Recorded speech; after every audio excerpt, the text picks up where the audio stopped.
मत्ती उसका 13 अध्याय, और एक बार फिर से हम इस आयत को पढ़ेंगे। मत्ती 13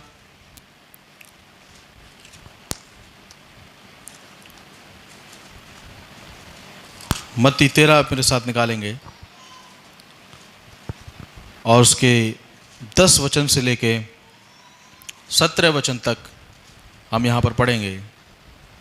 लिखा है, चेलों ने पास आकर उससे कहा, तू लोगों से दृष्टांतों में क्यों बातें करता है? उसने उत्तर दिया, तुमको स्वर्ग के राज के भेदों की समझ दी गई है, पर उनको नहीं। क्योंकि जिसके पास है उसे दिया जाएगा और उसके पास बहुत हो जाएगा, पर जिसके पास कुछ नहीं है उससे जो कुछ उसके पास है वह भी ले लिया जाएगा। मैं उनसे दृष्टांतों में इसलिए बातें करता हूं कि वे देखते हुए नहीं देखते और सुनते हुए नहीं सुनते और नहीं समझते हैं। उनके विषय में यशायाह की यह भविष्यवाणी पूरी होती है, तुम कानों से तो सुनोगे पर समझोगे नहीं, और आंखों से तो देखोगे पर तुम्हें ना सूझेगा। क्योंकि इन लोगों का मन मोटा हो गया है और वे कानों से ऊंचा सुनते हैं और उन्होंने अपनी आंखें मूंद ली हैं। कहीं ऐसा ना हो कि वे आंखों से देखें और कानों से सुनें और मन से समझें और फिर जाएं और मैं उन्हें चंगा करूं। पर धन्य है तुम्हारी आंखें कि वे देखती हैं और तुम्हारे कान कि वे सुनते हैं। क्योंकि मैं तुमसे सच कहता हूं कि बहुत से भविष्यवक्ताओं ने और धर्मियों ने चाहा कि जो बातें तुम देखते हो देखें पर ना देखी, और जो बातें तुम सुनते हो सुने पर ना सुनी। हालेलुया, खुदावंद के नाम की तारीफ हो। आप लोग बैठ सकते हैं।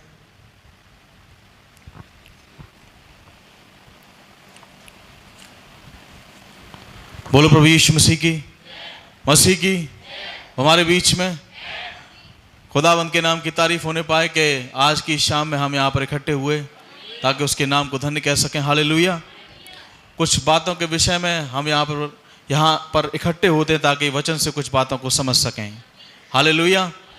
ये मंगल की मीटिंग है, शाम की मीटिंग है, और आपको मालूम है दिन के ठंडे समय में, सांझ के समय में यहोवा आदम और हव्वा से, जो उसके बेटे और बेटियां थे, मुलाकात करने आता था। हालेलुया।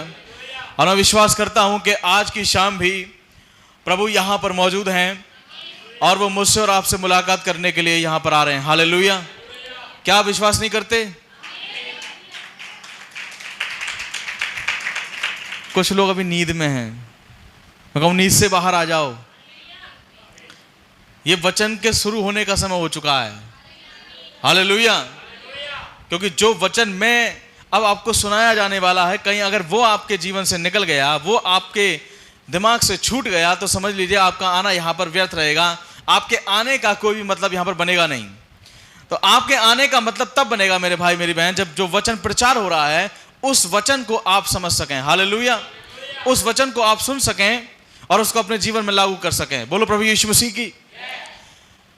एक आयत अभी हमने पढ़ी, मत्ती 13 अध्याय उसके 10 से 17 वचन में हमने देखा कि बाइबल बातचीत करती है कि बहुत सी भीड़ है, एक ऐसी भीड़ पाई जाती है जो भीड़ सुनती है पर समझती नहीं। वो सुनते हुए भी नहीं सुनते और देखते हुए भी नहीं देखते। और ऐसी भीड़ से यीशु मसीह कह रहे हैं कि उनके पास जो कुछ है उनसे वो भी ले लिया जाएगा जो उनके पास पाया जाता है। यानी कि एक आंख है जिसका काम है देखना, और वो आंख आपके पास होनी चाहिए। कुछ कान हैं सुनने वाले जो आपके पास होने चाहिए। जब वचन प्रचार हो तो उन कानों से आप सुने, जब वचन प्रचार हो तो उन आंखों से आप देखें। क्या विश्वास करते हैं आप? मेरे भाई मेरी बहन, अगर खुदावंद की दी हुई वो आंखें आपके पास ना हो, वो कान आपके पास ना हो, तो ना तो आप सुन सकते हैं ना ही आप देख सकते हैं। हालेलुया। ध्यान से सुनना आज का वचन। और निकल गया आपके उससे, क्या बोलते हैं, दिमाग से, तो गाड़ी गई आपके हाथ से। तो मैं कहूंगा बड़ा ध्यान पूर्वक वचन को सुने, ये निकल ना जाए चीज आपके दिमाग से, ठीक है ना। पहली बात तो मैं आपको एक चीज क्लियर करूं, यहां मंगल को मीटिंग शाम को होती है, इकट्ठे होते हैं हम सब लोग। आपको लगता है ये ऐसी चलती रहेगी मीटिंग? जो ये सोच के आता है कि शाम को हम बस 2 घंटे में बिता के आने मीटिंग में, मैं कहूंगा उसकी तो मीटिंग वो तब भी आएगा जब रैप्चर हो जाएगा। क्योंकि उसका विचार ये है कि हम तो 2 घंटे बिता के आने हैं मीटिंग में, हम तो बिता के आ जाएंगे। लेकिन मुझे यहां कुछ चाहिए जीवित लोग, जिनके अंदर से कुछ आवाजें आए, वो खुदावंत के लिए चिल्लाएं। मतलब इससे नहीं कि हम गिनती में कम हैं, मतलब इससे कि खुदावंत का आत्मा हमारे अंदर पाया जाता है। और वही आत्मा जब चिल्लाता है ना, वो पौलुस और सीलास के अंदर आया वही आत्मा, अरे वो चिल्लाया तो जेल हिल गई। हालेलुया! क्या विश्वास करते हैं आप? अगर आज आप खुदावंत के लिए चिल्लाएंगे तो आप इस भवन को हिला सकते हैं। बोलो प्रभु यीशु मसीह की। हमारे बीच में कुछ कान चाहिए, कुछ आंखें चाहिए। और बाइबल बताती है जिसके कान हो वो सुन ले कि आत्मा कलीसिया से क्या कहता है। लेकिन जिसके कान ना हो वो कौन है? सर्प। बाइबल में क्या लिखा है? सर्प के कान। तो हम जरा पता लगा कि यार हम सर्प हैं, कौन है। अब कई लोग बेचारे चक्कर में पड़ जाते हैं, यार कान तो हमारे पास हैं और ये कान तो हमारे पास हैं, और जो भाई बोल रहे हैं सामने वो हमें सुनाई भी दे रहा है, तो पता नहीं कौन से कान की बात कर रहे हैं, या कोई अलग तरीके का कान है क्या? हाँ, ये बिल्कुल अलग तरीके वाला कान है, बिल्कुल डिजाइन किया खुदावंत ने इसको। ये कान मिलना बहुत जरूरी है, क्योंकि हमारे नबी ने समझाया 2 छापें हैं, एक पशु की छाप है, एक खुदा की छाप है। और बाइबल बताती है कि पशु की छाप माथे पर और हाथों पर लगाई गई, और आपको यह भी जान के हैरानी होगी खुदावंत की छाप भी हाथों पर और माथे पर लगाई जाती है। लेकिन इससे पहले कि ये हाथों पर और माथे पर आए, उससे पहले कानों पर आती है। नबी का एक संदेश है पशु की छाप। उस संदेश में नबी ने कहा कि सबसे पहले वो छाप, वो वचन आपके कानों में जाता है। हालेलुया! फिर कानों से वो दिमाग में जाता है, माथे में जाता है, माथे में घुस जाता है वचन, और फिर माथों से वो हाथों में आ जाता है। हालेलुया! जब आप खुदावंत का वचन सुनते हैं तो कानों से सुनते हैं, और फिर वो आपके दिमाग में घुस जाता है। और जब वचन दिमाग के अंदर प्रवेश कर जाता है, उसके बाद आपको लगता है कि नहीं, हमें तो ये काम करना चाहिए। बहनों को जब बताया जाता है कि बहनें ये काम ना करें, दिखावटी श्रृंगार ना करें, तो पहले कहां गया वचन? कानों में। फिर कहां गया? दिमाग में। फिर एक लड़ाई चालू हुई। दिमाग के अंदर मीकाएल और शैतान लड़ना चालू कर देते हैं। लेकिन बाइबल पहले कह चुकी, मीकाएल और उसके दूत उस पर प्रबल हुए। हालेलुया! जो खुदा का है उसके अंदर मीकाएल बैठा है, वो जीतेगा। और जब जीत जाता है तो वही मोहर, वही वचन, वही सामर्थ उसके हाथों में दिखाई देना चालू हो जाती है। फिर वो अपने हाथों से पशु की छाप वाले काम नहीं करता। वो ऐसे जाके ट्रक नहीं मान लेता है कि आओ ले लूं, लगा लूं पैग, हैं? क्योंकि भैया उसके दिमाग में ना छाप लग गई खुदावंत की। उसके माथे के अंदर ना, उस दिमाग के अंदर खुदावंत का वचन पहुंच गया। अब जो हाथ शराब के गिलास की ओर जाते थे, अब वचन की ओर जाने लगे, संदेशों की ओर जाने लगे। हालेलुया! जब खुदावंत का वचन आपको छूता है, तब आपके हाथ गलत जगह से हटके सही जगह जाने लगते हैं, और यही होता है खुदावंत की छाप का लगना। हालेलुया! मेरे भाई, मेरी बहन, मैं और आप आज शाम यहां पर इसलिए इकट्ठे हुए हैं ताकि मेरे और आपके ऊपर खुदावंत की छाप बहुत आयत से लगे। बोलो प्रभु यीशु मसीह की। आप सब जानते हैं कि हम यहां पर इसलिए इकट्ठे हुए ताकि हम रैप्चर को पा सकें, हम रैप्चर में उठाए जाएं। कितने लोग यहां पर इसलिए आते हैं? हम सब यहां पर इसलिए आते हैं ताकि हम रैप्चर में जा सकें। सीधी सी भाषा में हम समझते हैं रैप्चर क्या है? एक घटना होने वाली है जिसमें कुछ लोग बदलेंगे और वो यहां से उठा के पहुंचा दिए जाएंगे स्वर्ग में। अच्छा, कितने लोग जाना चाहते हैं? सब जाना चाहते हैं। जिनका बपतिस्मा हुआ है वो जाना चाहते हैं, जिनका नहीं हुआ है वो भी जाना चाहते हैं। खुदावंद आपको आशीष दे। बोलो प्रभु यीशु मसीह की।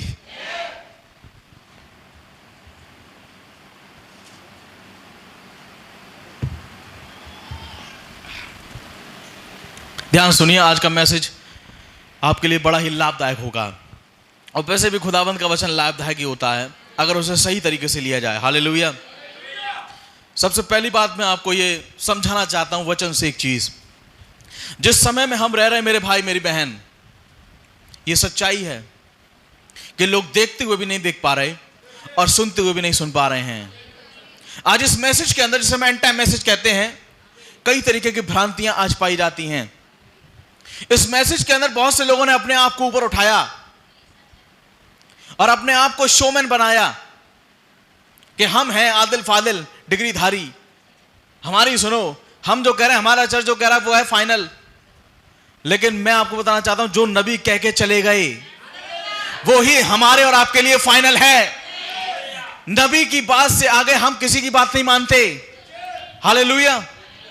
जो बाइबल में कहा गया है, जो नबी ने कहा है, वो हमारे लिए एब्सोल्यूट है, उससे ऊपर हम कुछ नहीं मानते। इसीलिए आपके लिए मैं आपको एक हिदायत देना चाहता हूं आज की अंतिम युग में, जबकि समय समाप्त हो रहा है, रैप्चर होने वाला है। आप किसी को ना सुने, आप भाई ब्रैनम को सुने,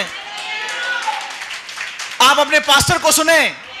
किसी दूसरे की ओर इस समय जाने का समय नहीं है। ये समय है कि आप अपने पास्टर के पास बने रहें और अपने नबी के पास बने रहें। अगर आप दूसरी जगह मुड़े तो गए काम से। ये सच्चाई है और एक दिन लोगों को पछतावा होगा। आज ये आलम हो चुका है इस एंड टाइम मैसेज के अंदर कि लोगों ने नबी को छोड़कर के कई और पास्टरों को बहुतायत से सुनना चालू कर दिया। नबी की किताबों को अलग कर दिया क्योंकि उनके पास अब कुछ बेटर रेवलेशन है। मैं कहूंगा आज भी इन किताबों में ऐसी ऐसी बातें छिपी हुई हैं। हालेलुया। आज भी नबी के संदेशों में ऐसी ऐसी बातें छिपी हुई हैं जिनको अच्छे अच्छे आदिल फादिल नहीं खोल पा रहे। बोलो प्रभु यीशु मसीह की। हमें टिकना है यहां पर, यह हमारे टिकने का स्थान है। यह संकट के समय में हमारा तंबू है, इसमें ही आके हमें छिपना है। बोलो प्रभु यीशु मसीह की। नबी को समझना बहुत जरूरी है। यीशु मसीह और नबी, ये दोनों ऐसी कैटेगरी हैं दो जिनको समझना बहुत जरूरी है आज के समय में। लेकिन पता है कई क्या कहते हैं, हाँ वो नबी थे, 1965 तक था मामला, उसके बाद देखो अब कई आ गए हैं। मैंने ऐसे कईयों को रखो अलग, ऐसे कईयों के चक्कर में बहुत कुछ हो गया। हमारा फोकस होना चाहिए वचन पर। बोलो प्रभु यीशु मसीह की। जिसके कान हो वो सुन ले कि आत्मा कलीसिया से क्या कह रहा है आज की शाम। आपका फोकस वचन पे होना चाहिए, आपका फोकस संदेशों पर होना चाहिए। हम किसी इंसान की शिक्षा की ओर न चले जाएं। बोलो प्रभु यीशु मसीह की। हमारे नबी ने साफ कहा, वो कहो जो टेपों में कहा गया है, उसके अलावा कुछ ना कहें। लेकिन आज बेटर रेवलेशन के चक्कर में ऐसी होड़ मची हुई है इस दुनिया के अंदर और हमारे भारत देश के अंदर भी, ये चीजें बहुत ज्यादा बिगड़ चुकी हैं। लेकिन मैं आपको बताना चाहता हूं, मैं आपको गारंटी देता हूं इस चीज की, आप इसके साथ बने रहें। यह है जो आपको उड़ा के लेके जाएगा। यह है वो मसीह जो उतर के आया है, जो आपको रैप्चर में लेके जाएगा। हालेलुया। कोई पास्टर आपको रैप्चर में लेके नहीं जा रहा, परंतु यह मसीह जो उतर के आया है, यह आपको रैप्चर में लेके जाएगा। एक दिन ये बादल आपको ढक लेगा। बोलो प्रभु यीशु मसीह की। तो जो देख रहे हैं, जो सुन रहे हैं, लेकिन देखते हुए भी नहीं देख पा रहे, सुनते हुए भी नहीं सुन पा रहे। और किसी ने, मुझे तो ऐसा लग रहा है, ऐसा काम करा कि रूई ली है 1 किलो और कानों में ठूस दी। बोले प्रचारक कितना बोलेगा, बोले एक शिक्षक कितना बोलेगा पिलपुट से, हमारे कानों में ठुसी हुई है रूई। वो सारे के सारे शब्द ऐसे फैले गिर जाते हैं। और मीटिंग में बैठे हो, यार कौन सी सोचे चल रही, कौन सी मिलिट्री चल रही है, उनकी समझ में नहीं आ रहा है। समझ में आ रही है? समझ जाइए इस चीजों को। अब मैं एक और चीज बताऊं, हमारे चर्च में यहाँ इस मीटिंग में भी 2-4 बहनें ऐसी हैं, उनको मैं जब प्रचार करता हूं तो मैं ये बात जानता हूं, उनको 100% में से 30% ही समझ में आता है या 20% ही समझ में आता होगा। लेकिन मैटर ये नहीं है, मैटर ये है कि वे आ रही हैं, वे खुदावंद का सम्मान कर रही हैं, वे वचन को समझ रही हैं। वही 30% आपको रैप्चर में लेके जाएगा, क्योंकि आप खुदावंद का सम्मान करते हैं, आप मीटिंग में आते हैं और अपना समय खुदावंद को देते हैं। क्योंकि खुदावंद में परिश्रम व्यर्थ नहीं होगा, कभी व्यर्थ नहीं हो सकता। ये परिश्रम जो खुदावंद में कर रहे हैं, आपको क्या लगता है आप यहाँ 2 घंटे बैठ के चाहते हैं तो इसका कोई मतलब नहीं है? मतलब है। ये समय खुदावंद के यहाँ लिख गया। आज जब रजिस्टर खुलेगा खुदावंद के अदालत में, तो स्वर्ग में, तो देखा जाए कौन आया आज। वो फलाने भाई नहीं आए, वो फलानी बहन नहीं आई। कब से नहीं आ रहे? वो पूरी साल की पता आई नहीं। अच्छा, ऐसा क्या हो गया? कि उनके पास बेटर रेवलेशन है। अच्छा, तो ठीक है, फिर कोई दिक्कत ही नहीं है।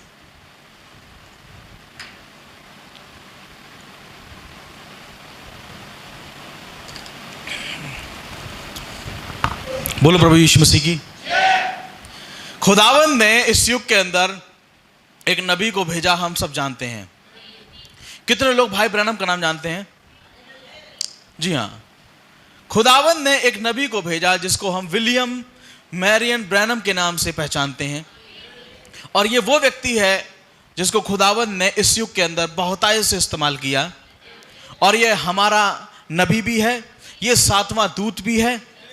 बोलो प्रभु यीशु मसीह की। अब आप सब जानते हैं कि इस युग के अंदर ही रैप्चर होना है। बाइबल के अंदर उत्पत्ति 5 अध्याय के अंदर आदम की वंशावली लिखी हुई है। और आदम की वंशावली के अंदर आप देखेंगे उसका बेटा हाबिल पैदा हुआ, जिसको केन ने मार दिया था।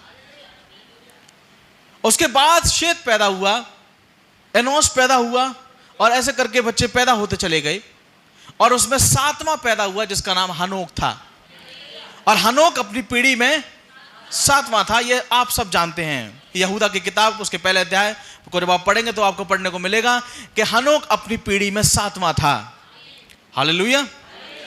हनोक जो अपनी पीढ़ी में 7वां था, बाइबल बताती है हनोक खुदावंद के साथ साथ चलता था और एक दिन वो गायब हो गया।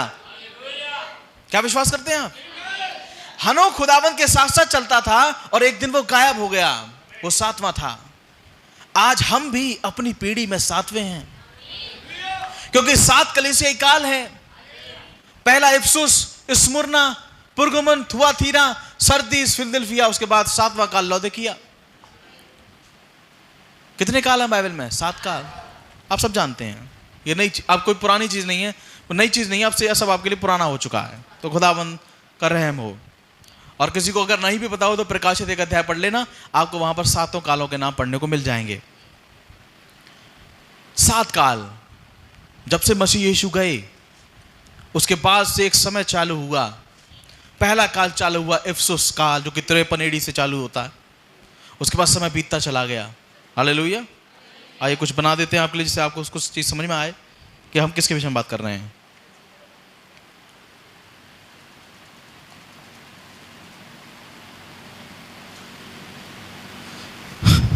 पहला, दूसरा, तीसरा, और ये चौथा, और ये 5वां, और ये छठा, और ये 7 काल। आमीन। बाइबल में कुल मिला के 7 काल हैं। और हमने देखा कि हनोक अपनी पीढ़ी में 7वां था। बोलो प्रभु यीशु मसीह की। और यीशु मसीह के जाने के बाद 7 काल बीतते हैं। पहला काल Ephesus, Smyrna, पुरगमुन, Thyatira, Sardis, Philadelphia, और 7वां काल जिसे हम लौदीकिया कहते हैं। हालेलुया। लौदीकिया, ये लौदीकिया काल 7वां काल है। हालेलुया। और हर एक काल के अंदर एक दूत भेजा गया। पहले कलीसिया काल के लिए पहला दूत, फिर दूसरे के लिए दूसरा, तीसरे के लिए तीसरा, चौथे के लिए चौथा, 5वें के लिए 5वां, छठे के लिए छठा, और 7वें के लिए 7वां दूत। और बाइबल में 7 दूत हैं। और हम जानते हैं कि ये 7 दूतों के नाम भी हम जानते हैं। और ये किसने प्रकट करे? भाई ब्रैनम ने। पहले काल का दूत हम जानते हैं पौलुस। हालेलुया। फिर दूसरे का आइरेनियस, फिर मार्टिन, फिर कोलंबर, फिर लूथर, फिर वेस्ली, और 7वें काल का दूत भाई ब्रैनम। हालेलुया। तो यहां मैं 7वें काल के दूत का नाम डाल देता हूं। बोलो प्रभु यीशु मसीह की। अब आप मेरी बात ध्यान सुने। ये 7वें काल के लोग मैं और आप हैं, क्योंकि हम पहले काल में नहीं रह रहे, हम 7वें काल में रह रहे हैं, और 7वें काल में ही रैप्चर होना है। आप रैप्चर वाले समय में रह रहे हैं। कौन समय में? आप रैप्चर वाले समय में। और हनोक कौन था अपनी पीढ़ी में? आप कौन है अपनी पीढ़ी में? 7वें। हनोक गायब हो गया था, आप भी गायब हो जाएंगे। हनोक खुदावंद के साथ साथ चलता था, आप भी खुदावंद के साथ साथ चल रहे हैं, इसीलिए आप गायब हो जाएंगे। लेकिन इससे पहले कि वो गायब हुआ, उसके पास एक गवाही थी। मेरे साथ आप निकालें इब्रानियों उसका 11 अध्याय, इब्रानियों की किताब उसका 11 अध्याय।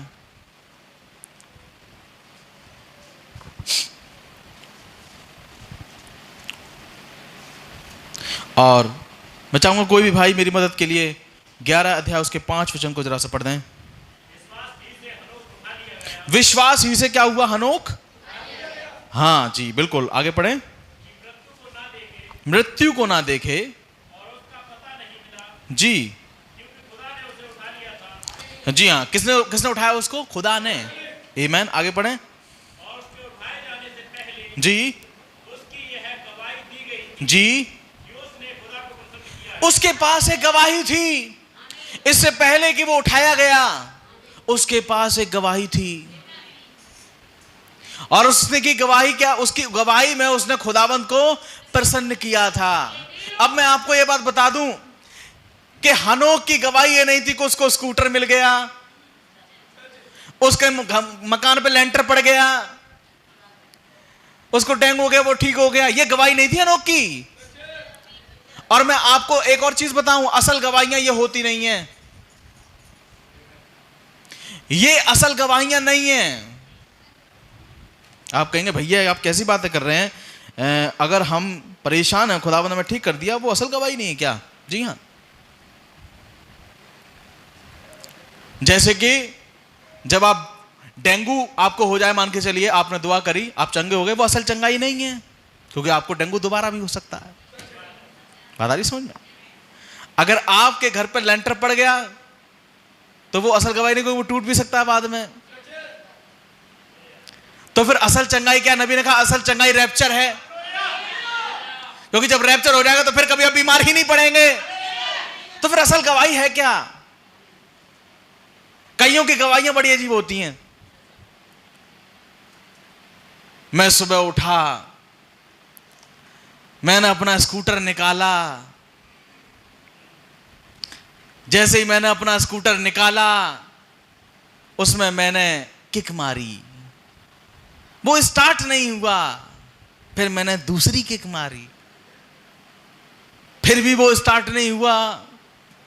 फिर मैंने तीसरी किक मारी, वो स्टार्ट नहीं हुआ। फिर मैं उसे ले गया मिस्त्री के पास, वहां मैंने मिस्त्री को दिखाया, मिस्त्री ने उसको ठीक किया। फिर मैंने किक मारी, फिर स्कूटर स्टार्ट हो गया। खुदा का धन्यवाद हो। क्या गवाही! ऐसी कई गवाहियां हमारे चर्च में भी कई बार होती हैं, जिनका ना तो कोई सिर होता है ना कोई पैर होता है। लेकिन मैं आपको बताना चाहता हूं कि दुल्हन के अंदर एक गवाही का आत्मा है वास्तविकता में, और वो गवाही का आत्मा बड़े उच्च स्तर का आत्मा है, क्योंकि गवाही का आत्मा एक्चुअल में भविष्यवाणी का आत्मा है। मेरे साथ आप निकाला बाइबल में कि आपकी जो गवाहियां हैं वो एक्चुअल में किस लेवल की होनी चाहिए, और आपको कैसे किस प्रकार से इन चीज़ों को रखने की जरूरत है, उसको मैं आपको पढ़वाने की कोशिश करूंगा। अगर मुझे वो आयत मिल जाती है तो मैं आपको ज़रूर उसको पढ़वाऊंगा। हाँ, मुझे मिल चुकी है। मेरे साथ आप निकालना प्रकाशित वाक्य 19 अध्याय,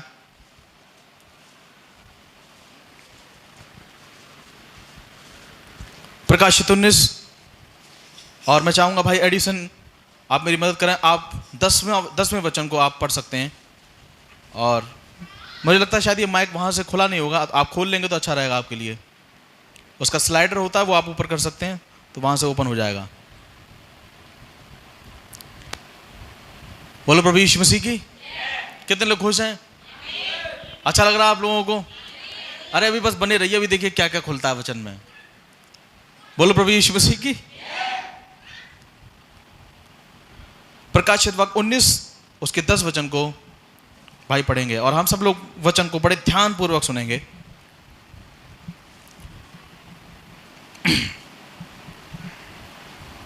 उन्नीस का 10 जी। और मैं उसको दंडवत करने के लिए उसके पांव पर गिरा। जी। उसने मुझसे कहा, देख ऐसा मत कर, मैं तेरा और तेरे भाइयों का संगी दास हूँ जो यीशु की गवाही देने पर स्थिर हूँ। खुदा ही को दंडवत कर, क्योंकि यीशु की गवाही भविष्यवाणी की आत्मा है। बस यीशु की गवाही, तो यानी गवाही देना ये एक आत्मा है जो भविष्यवाणी का आत्मा है। तो गवाही भी स्पेशल होनी चाहिए। फिर हमारे मुर्गा मर गए, ऐसी गवाही नहीं होनी चाहिए कि फिर वो जिंदा है गए। अरे भैया जिंदा हो गए, मर गए, खत्म करो कहानी, काट कूट के बना खा लो। समझ रहे हैं आप? ये शायद को दिमाग में रखिएगा। यीशु की गवाही, हालेलुया, भविष्यवाणी का आत्मा है। तो अब की बात जब गवाही दें तो एक आप समझ के दें कि क्या बोलने जा रहे हैं। हालेलुया। क्योंकि मेरा काम है आपको वचन से दिखाना। मैंने आपको एक चीज वचन से दिखाई। हालेलुया। तो मेरे भाई मेरी बहन, हनोक के पास एक गवाही थी और उसकी गवाही ये नहीं थी कि उसके घर में लेंटर पड़ गया, या उसकी गवाही ये नहीं थी या कुछ और नहीं थी, परंतु उसकी गवाही रैप्चर से जुड़ी हुई थी। उसकी गवाही उठाए जाने से जुड़ी हुई थी। उसने कुछ ऐसा किया था कि उसके काम ने खुदावंद को प्रसन्न किया था। क्या विश्वास करते हैं आप? खुदावंद जैसे जैसे उसे कहता गया वो वैसा वैसा खुदावंद के साथ चलता चला गया। बोलो प्रभु यीशु मसीह की। और एक दिन वो लोप हो गया। उसके घर वाले भी चक्कर में पड़े होंगे कि यार कहां चला गया ये, तो रोज दिखाई देता था हमको।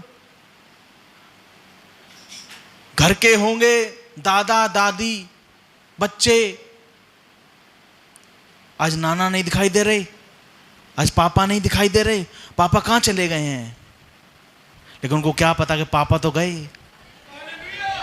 ऐसे ही एक दिन आपके मोहल्ले में जो आपको रोज देखते हैं वो कहेंगे आज एडिसन भाई नहीं दिखाई दे रहे, 4 दिन बीत के दिखाई दे रहा हूं भाई, वो बहन नहीं दिखाई दे रही। अरे तुम्हें क्या पता वो रैप्चर में चला गया, वो यहां से जा चुका, वो तो उड़ के गया दूसरी ओर।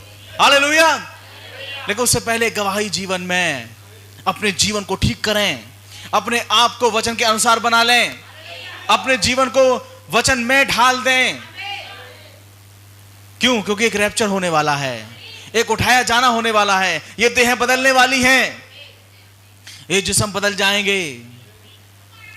और लोग सोचते हैं तो परियों की कहानी सुना देते हैं, जिस्म बदल जाएंगे।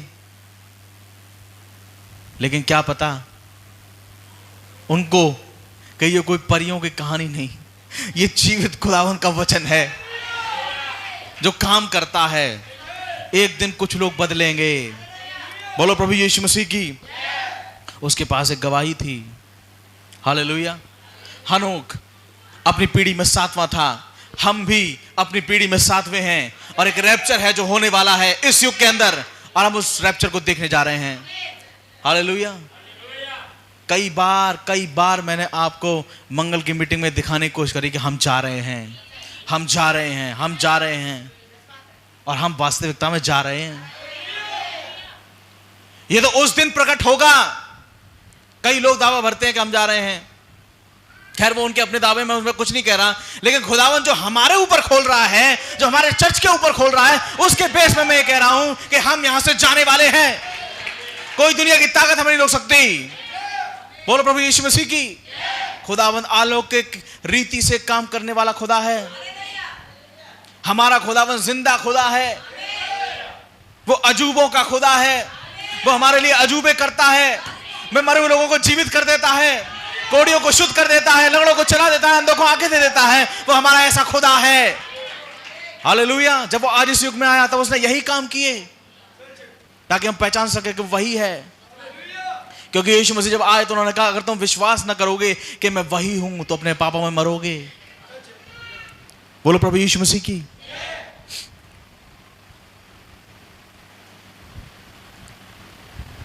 एक रैप्चर 7वें युग में, और इस सेवकाई को कराने के लिए आप जानते हैं इस युग के अंदर एक इंसान को, एक मनुष्य को चुना गया, और उस मनुष्य का नाम हम बखूबी जानते हैं, वो भाई ब्रैनम है।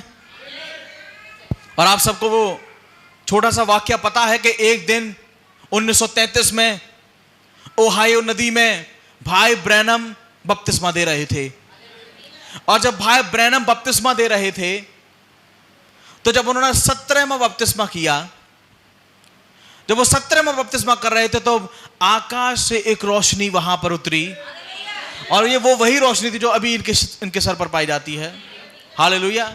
ये रोशनी उतरी और वहां पर एक बड़ी भीड़ थी, और उस बड़ी भीड़ के बीच में उस रोशनी में से आवाज आई, जैसे यूहन्ना बपतिस्मा देने वाला मेरी पहली आमद से पहले उसने संदेश का प्रचार किया, उसी प्रकार से मेरी दूसरी आमद से पहले तू संदेश का प्रचार करेगा।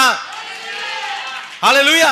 और कई लोगों ने इस बात को सुना और लोग समझ गए कि भाई ब्रैनम को एक सेवकाई के लिए चुना गया है। हालेलुया। लेकिन कई नहीं समझ पाए, देखते हुए नहीं देखा और सुनते हुए नहीं सुना। आज बर्बाद हैं, आज बर्बाद हैं। आज लोगों को सबसे ज्यादा दिक्कत पता कहां होती है? वो बपतिस्मा खूब प्यार से समझ लेंगे, प्रभु वो समझ लेंगे, लेकिन जहां बात तुमने नबी की कर दी, नबी कौन सा नबी? हमें तो बाइबल से बात करो, तुम उनको बाइबल से भी दिखा दो ना। तो सीधे पता क्या कहते हैं, हमें तो सीधा सीधा लिखा हुआ दिखाओ कि लिखा हो विलियम, काले अक्षरों में कड़ा हो बाइबल में विलियम मैरियन ब्रैनम लिखा हो बाइबल में। मैं कहूँ फिर मैं तमाम चीजें मैं आपसे ऐसी पूछ सकता हूं जो आप कर रहे हैं, कड़ी हुई दिखा दो इसमें। खुदावंद का वचन प्रकाशन से समझा जाता है। हालेलुया। बोलो प्रभु यीशु मसीह की। खुदावंद ने इस मनुष्य को चुना और बड़ी बड़ी सेवकाई इस मनुष्य के मार्फत करी, बड़ी बड़ी चंगाइयां करी। हालेलुया। मैं आपको एक बात क्लियर कर दूं आज, भाई ब्रैनम और बली दूत और हमारा पास्टर जो हमारे चर्च का है, इन तीनों के अलावा कोई होना नहीं चाहिए चौथा। और है तो आप गलती पर हैं, आप गलती पर हैं मेरे भाई, आप मानो या मत मानो, आप हैं गलती पर। बली दूत, 7वां दूत और हमारा पास्टर, यही तीन हैं। चौथा लाने की कोशिश ना करें, कोई भी एक भी ना करे। हालेलुया। बोलो प्रभु यीशु मसीह की। इस सेवकाई आगे बढ़ी नबी की, और आप सब जानते हैं उन्होंने बड़े बड़े चिन्ह चमत्कार किए, लोगों को चंगा किया। हालेलुया। उसके बाद क्या हुआ? एक समय आने वाला था, भाई ब्रैनम के ऊपर 7 मोहरों का खुलासा हुआ, और उन्होंने मोहरें प्रचार करी। मोहरें प्रचार कर देने के बाद आप देखेंगे एक छोटा सा लंबा समय उन्होंने इस दुनिया में जिया, और उसके बाद वो चले गए। लेकिन 1965 के अंदर उन्होंने कुछ कहा, और उस कहे हुए को मैं आपके लिए पढ़ना चाहता हूं 1965 में, और उस संदेश का नाम है और ये नहीं जानते। इस संदेश का नाम है और ये नहीं जानते, और मैं उस संदेश से आपके लिए एक कोट पढ़ूंगा।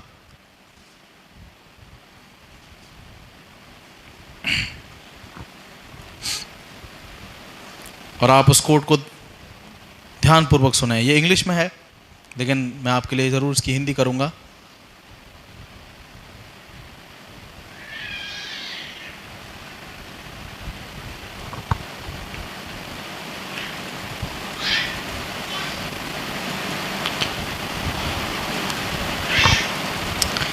संदेश का नाम है और ये नहीं जानते, एंड नो इट नॉट। 1965 का ये संदेश है। 1965 वो साल था जब नबी उठा लिए गए, यानी कि चले गए थे एक तरीके से। आमीन। तो मैं लिख देता हूँ, वर्ष का नाम लिख देता हूँ, जिससे आपके ध्यान में रहे कि हम कौन से साल वाले संदेश से पढ़ रहे हैं। 1965 से मैं आपके लिए पढ़ रहा हूँ, और ये वो संदेश है जो उन्होंने आखिरी के समय में प्रचार किया अपने जीवन के। 1965 का ये संदेश है, पैराग्राफ नंबर 94। ध्यान से सुनिएगा इस पैराग्राफ को। पैराग्राफ 94 में नबी कह रहे हैं, आई एम ओनली बिल्डिंग, मैं तो केवल बना रहा हूं। नबी क्या कह रहे हैं? मैं तो केवल बना रहा हूं। क्या? मसीह की देह खड़ी कर रहा हूं एक तरीके से। मैं तो केवल बना रहा हूं। The hour is closed at hand when you are going to see something happen. वो कह रहे हैं, मैं तो सिर्फ खड़ा कर रहा हूं, मैं तो सिर्फ बना रहा हूं बिल्डिंग को, लेकिन एक समय आ रहा है कि कुछ बड़ा घटेगा। हालेलुया। एक समय आ रहा है कि कुछ बड़ा घटेगा। अब ये बड़ा क्या घटेगा? कुछ बड़ा घटेगा when something is going to take place, जब कुछ घटने वाला होगा। Amen.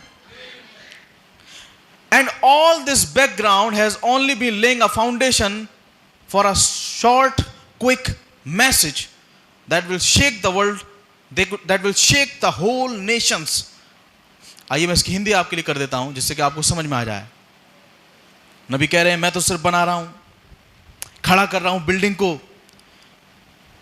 वो घड़ी अब दूर नहीं है जबकि कुछ बड़ा घटेगा। आमीन। कुछ बड़ा घटने पर है। वो कह रहे हैं, मैं तो सिर्फ एक फाउंडेशन, एक नींव रख रहा हूं।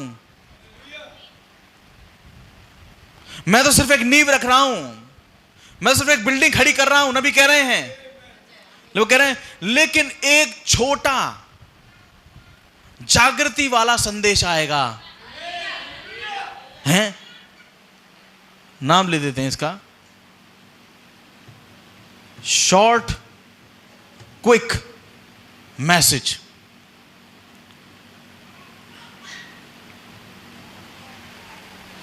एक संदेश आएगा जो शॉर्ट होगा। शॉर्ट मतलब छोटा होगा। क्विक माने जल्दी वाला होगा। एक संदेश जो कि छोटा होगा और तुरंत निकल के चला जाएगा, आने वाला है। यानी कि इतनी सारी भूमिका खुदावन ने खड़ी करी, एक नबी को भेजा और तमाम चंगाइयां हुई, तमाम चीजें हुई। उसमें से एक लोग निकल के आए, दुल्हन निकल के आई, और दुल्हन आज खड़ी है।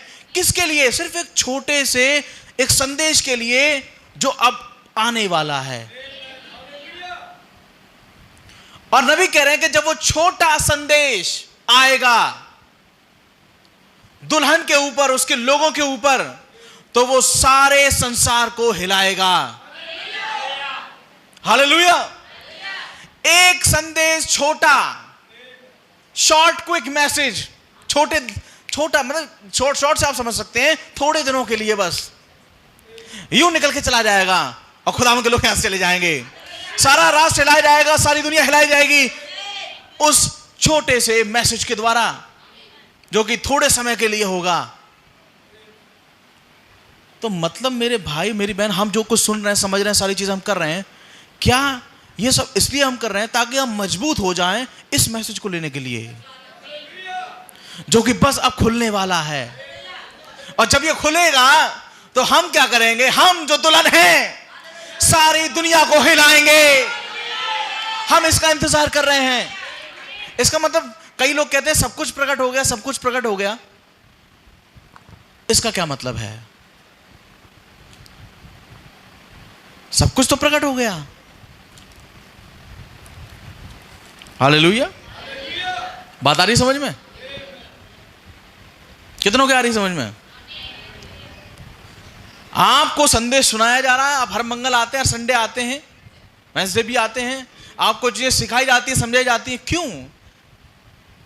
आपकी नींव को मजबूत किया जा रहा है, आपको मजबूत किया जा रहा है, आपकी बिल्डिंग को मजबूत किया जा रहा है, ताकि आप इस मैसेज को पकड़ सकें।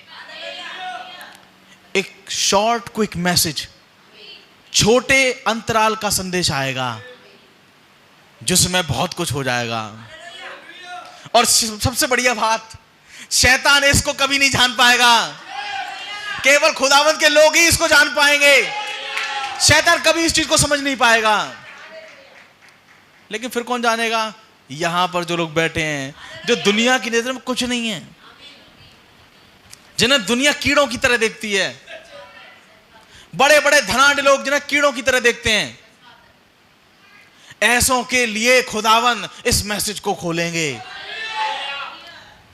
जो कुछ थे भी नहीं, उनको मैंने जगत में से चुन लिया है ताकि ज्ञानवानों को लज्जित करूं। तो आप कभी ये ना सोचना यार हम तो ज्यादा पढ़े लिखे तो हम हैं नहीं, और हमारी कोई ऐसी खास हैसियत भी नहीं है, हमारे पास ना ज्यादा पैसा है, ना रोकड़ा है, ना तमाम चीजें हैं, ना हमारे पास ज्यादा साधन है। तब बस एक विचार दिमाग में लाना कि आप राजा के बेटे हैं, आप उसकी बेटियां हैं। हालेलुया। उसने उनको नहीं चुना, वो आपके अड़ोस पड़ोस और आपके जिले मोहल्लों में तमामों को छोड़ते हुए वो आपके घर में आया, आपसे उसने मुलाकात करी, उसने कहा ऐ मेरी बेटी बाहर निकल के आ, ऐ मेरे बेटे बाहर निकल के आ। और उसने आपसे मुलाकात करी, उसने तमामों को छोड़ दिया। क्यों? क्योंकि उसके पास एक संदेश है जो आपको बदल देगा, आपका रैप्चर कर देगा, आपको यहां से उठाकर कहीं और पहुंचाने वाला है ये संदेश। इसका मतलब भाई ब्रैनम अपने संदेश में इस बात को कह रहे हैं कि मैं तो सिर्फ एक बिल्डिंग खड़ी कर रहा हूं, लेकिन वो घड़ी बहुत ही जल्द आने वाली है जब क्या होगा, एक मैसेज आएगा, एक शॉर्ट क्विक मैसेज, एक थोड़े समय का अंतराल, उसमें एक मैसेज होगा जो सब कुछ हिलाएगा, सब कुछ बदल देगा। ये निकल ना जाए हमारे हाथ से, ये चीज हमारे हाथ से निकल ना जाए। जिसके हाथ से निकल गई वो गया काम से। अब कई लोग ये सोचें यार हम तो इतने पढ़े लिखे भी नहीं हैं, हमें तो इतनी इंग्लिश भी नहीं आती। मत नहीं आती इंग्लिश, आपको नहीं आती तो नहीं आती, कोई दिक्कत नहीं है। लेकिन आज की शाम आपको ये बताया जा रहा है कि कुछ है खुदावन ने जो आपके लिए रखा है। बस आप विश्वास करें और अपने लिए दुआ करें, खुदावन आपके ऊपर इस चीज को खोलेंगे। जब वो पतरस के ऊपर खोल सकता है तो वो आपके ऊपर भी खोल सकता है। वो आदमी जो अनपढ़ था, मछलियां पकड़ता था, खुदावन ने आवाज लगाई, पतरस मेरे पीछे हो ले। पतरस ने मछलियां छोड़ दी, वो उसके पीछे हो लिया। खुदावन ने कहा अब तू आ गया, ठीक है, अब मैं तुझे स्वर्ग के राज की कुंजियां दूंगा, पकड़ इसको। तो आप कभी ये ना सोचें हम तो पढ़े लिखे नहीं यार, हमारा तो कोई है जिसे क्या कहते हैं वजूद ही नहीं है, हमारा क्या होगा। अरे तुम क्यों सोच रहे हो तुम्हारा क्या होगा? खुदावन पहले ही सोच चुके तुम्हारा क्या होगा। बस तुम्हें तो खुदावन के पीछे पीछे चलना है। खुदावन के पास कुछ अधिकार है जो आपको देना चाहता है, उसके पास कुछ शक्तियां हैं जो आपको देना चाहता है। जी हाँ, उसके पास कुछ शक्तियां हैं। कल मैं अचानक से एक वीडियो मेरे सामने आया, उस वीडियो को मैंने देखा। उस वीडियो में दिखाया जा रहा था कि इस दुनिया के अंदर तमाम इंसान ऐसे हैं जिनके पास सुपर नेचुरल ताकत है। उसमें एक ने दिखाया कि एक इंसान ऐसा जो अंधा है, उसको दिखाई नहीं देता, लेकिन वो दुनिया में सबसे ज्यादा जितने वाद्य यंत्र हैं उनमें से सबको बजाना जानता है। एक अंधा आदमी इतने सारे वाद्य यंत्र बजाना जानता, और उसके बारे में कहा गया कि बस एक बार वो सुन ले, उसके बाद ठीक वैसा ही बजा देता है। बड़ी अजीब बात।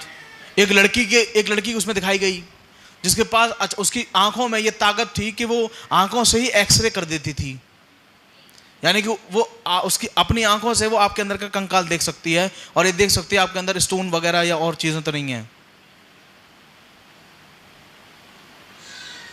समझ में आ रही है? हमने कहा यार ये तो बड़ा अजीब अजीब चीजें हैं इनको। एक आदमी दिखाएगा, एक आदमी बिल्कुल सीधी दीवार है उस पर स्पाइडरमैन की तरह चढ़ रहा है, और केवल पूरी दुनिया में उसी के पास एक काबिलियत है। बड़ा अजीब मनुष्य और बड़ा अजीब तरीके की चीजें इनमें पाई जाती हैं। हमने कहा अगर ये चीजें हैं तो फिर खुदावन के पास भी कुछ होना चाहिए। हालेलुया। ये जो दुनिया में देखने को मिलता है ये तो कुछ भी नहीं है, इससे भी बड़ी सामर्थ, इससे भी बड़ी ताकत खुदावंद ने अपने लोगों के लिए रखी है। वो तो सिर्फ बोलेंगे और चीजें घट जाएंगी। हालेलुया। जिसे कहा गया वचन में spoken power, spoken word power, मुंह से बोले हुए वचन के द्वारा चीजों का हो जाना। ये लाइट जल रही है, उसको जलाने के लिए बटन ऑन करने की जरूरत नहीं पड़ेगी, आपको सिर्फ ऑर्डर देना है और ये जलेगी, ये जलेगी। हालेलुया। ये कब होगा? जब ये संदेश आएगा, इसका हम इंतजार कर रहे हैं। हालेलुया। अब एक सवाल उठता है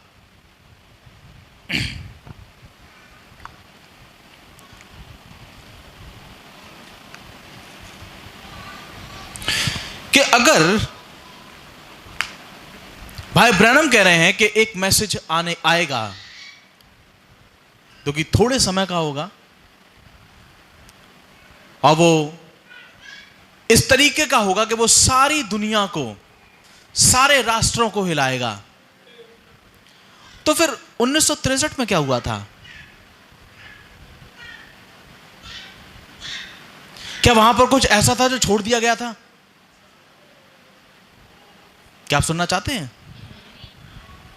क्या वहां पर कुछ ऐसा था जो छोड़ा गया, जिसको बाद के लिए रखा गया? आइए मैं आपके साथ मोहरों की किताब से पढ़ना चाहूंगा। जिसके पास मोहरों की किताब है मेरे साथ निकाल सकते हैं। और मोहरों की किताब से हम थोड़ा लंबा पढ़ेंगे। और आपको मालूम है 5:30 बजे का समय है मीटिंग का। चलिए भाई,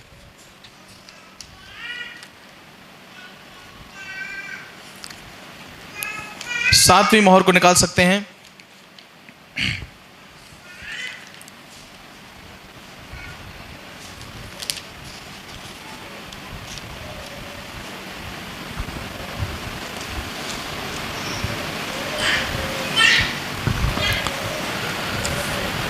जो मोहरों की किताब लाएं वो निकाल सकते हैं मेरे साथ। हम एक लंबा पोर्शन पढ़ेंगे। अगर किसी के पास ना भी हो, मेरे पास एक किताब पड़ी है, शायद अनामे का आपकी एक किताब है, मुझसे मैंने मंगाई थी ये, और मैं आपको देता हूँ, इससे आपके काम में आ सकता है।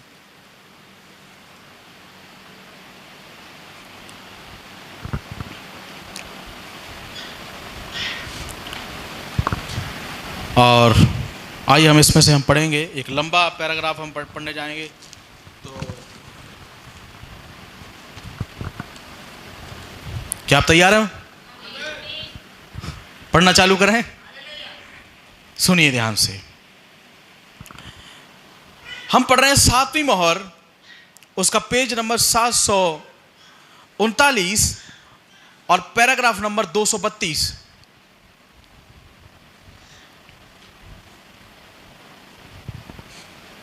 आप सबको मालूम है बाइबल में 7 मोहरें हैं। कितनी हैं? आप सबको पता है। और वो 7 मोहरों में से पहली, दूसरी, तीसरी, चौथी और 5वीं और 6ठी और 7वीं है। और अभी जो हम पढ़ रहे हैं, जिसमें से हम पढ़ने जा रहे हैं, वो 7वीं मोहर है। हालेलुया। पैराग्राफ नंबर 232 से हम पढ़ेंगे। लिखा है, समय समाप्त हो जाता है।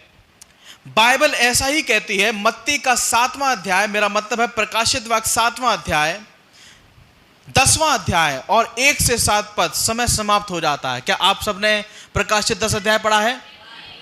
वहां पर एक बलिदूत उतर रहा है, जो कोई और नहीं परंतु प्रभु यीशु मसीह हैं, जो कि 1963 में उतरे। हालेलुया। और आप सब जानते हैं कि उसके बाद वहां पर लिखा हुआ है कि एक बलि स्वर्गदूत उतरा, वो बादल ओढ़े हुए था। उसने अपना दाहिना पांव समुद्र पर, बायां पृथ्वी पर रखा और बड़े शब्द से चिल्लाया जैसे सिंह गरजता है। और जब वह चिल्लाया तो गर्जन के 7 शब्द सुनाई दिए।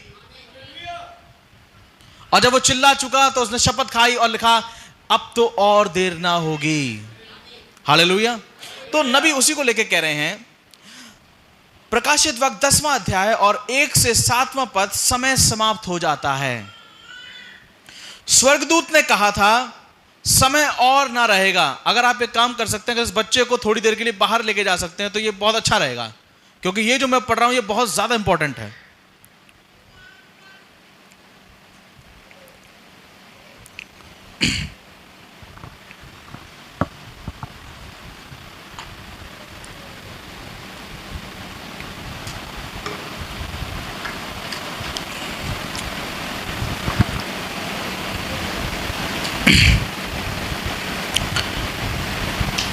प्रकाशित 10वां अध्याय और पहले से 7वां पद, समय समाप्त हो जाता है। स्वर्गदूत ने कहा था समय और ना रहेगा। आप लोग अपनी अपनी बाइबलों में प्रकाशित 10 निकाल लीजिए, जिससे कि आपको ये मालूम पड़ जाए कि नबी कहां से बोल रहे हैं। प्रकाशित 10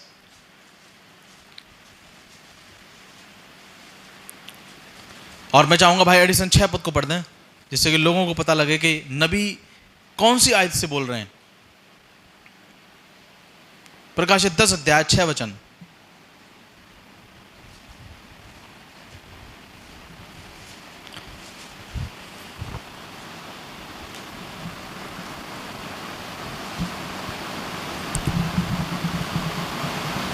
थोड़ा जल्दी करें।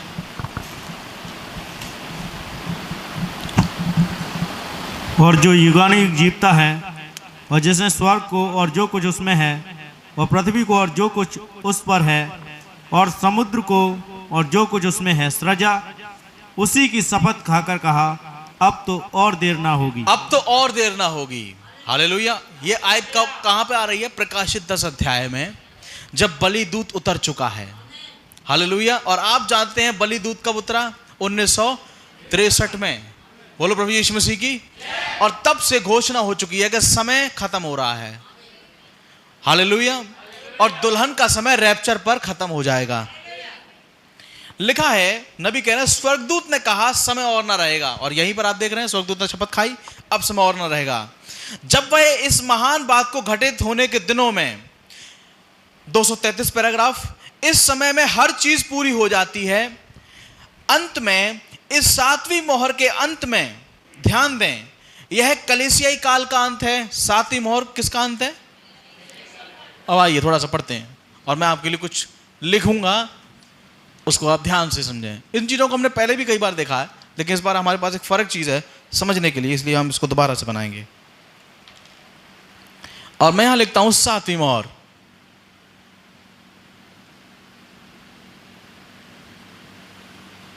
आमीन। और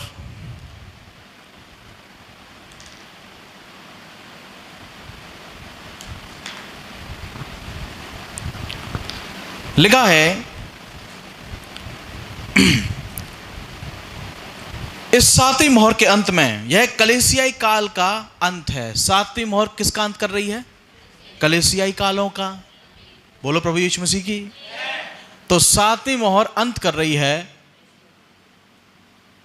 कलीसियाई कालों का। चलिए, पहला पॉइंट आ गया हमारे पास। फिर 7वीं मोहर क्या कर रही है? यह 7वीं मोहर का अंत है, यह तुरहियों का अंत है। 7वीं मोहर तुरहियों का भी अंत कर देती है।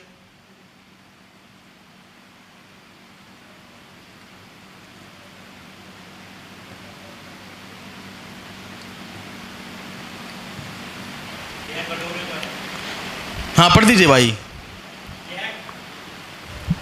यह कटोरों का अंत है। हाँ, ये कटोरों का अंत है। और यहां तक कि सहस्त्राब्दी में प्रवेश का अंत, यहां तक कि ये 1000 साल का अंत है। यह 7वीं मोहर पर है।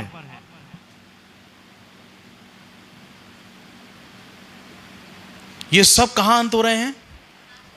अब आपको मैं एक और चीज बताऊं। जैसे कि हिंदी की किताब में और इंग्लिश की किताब में कोई सेंटेंस लिखा जाता है, वाक्य लिखा जाता है, तो अंत में विराम चिन्ह लगाया जाता है। विराम चिन्ह मतलब सेंटेंस समाप्त हो गया। इंग्लिश की किताब में फुल स्टॉप लगाया जाता है। फुल स्टॉप लगाया मतलब सेंटेंस समाप्त हो गया। ऐसे ही 7वीं मोहर विराम चिन्ह है, ये चीजों को पूरा कर देती है। 7वीं मोहर केवल इन्हीं का नहीं, सारी चीजों का अंत है। हालेलुया। 7वीं मोहर के अंदर कलीसिया कालों का अंत हो जाएगा। यानी कि जब रैप्चर होगा तो रैप्चर को है ना सीन पर लेके आने वाला कौन सी मोहर होगी? 7वीं मोहर। हमें रैप्चर में लेके जाने वाली कौन सी मोहर होगी? 7वीं मोहर। 1000 साल में प्रवेश कराने के लिए कौन सी मोहर होगी? 7वीं मोहर। तुरहियों को खत्म करने वाली कौन सी मोहर होगी? 7वीं मोहर। कलीसिया कालों खत्म करने वाली कौन सी मोहर होगी? सातवीं मोहर। और ये सातवीं मोहर कौन है? प्रभु यीशु मसीह। हालेलुया। ये मसीह यीशु है जो सारी चीजों को खत्म कर रहा है, क्योंकि लिखा है मैं ही आदि हूं और मैं ही अंत हूं, मैं ही अल्फा हूं और मैं ही ओमेगा हूं। ये किसने कहा? खुदा ने। बोलो प्रभु यीशु मसीह की। तो सातवीं मोहर अंत है चीजों का। हालेलुया। और देखिए मैं आपके लिए आगे पढ़ता हूं, ये सारे अंत कहां पर हैं? सातवीं मोहर पर हैं। 234 पैराग्राफ। यह बिल्कुल एक रॉकेट को हवा में दागने जैसा है, और इस रॉकेट में यहां विस्फोट होता है और वह ऊपर जाता है, और फिर विस्फोट होता है। यहां 5 सितारे बाहर निकालता है। उन सितारों में से एक विस्फोट करता है और उसमें से 5 सितारे बाहर आते हैं। देखिए यह बढ़ते हुए धूमिल हो जाता है। इसको भी मैं आपको समझा देता हूं। नबी बता रहे हैं कि जैसे कि एक सितारा है, वो फटा, उसमें से 5 सितारे निकले।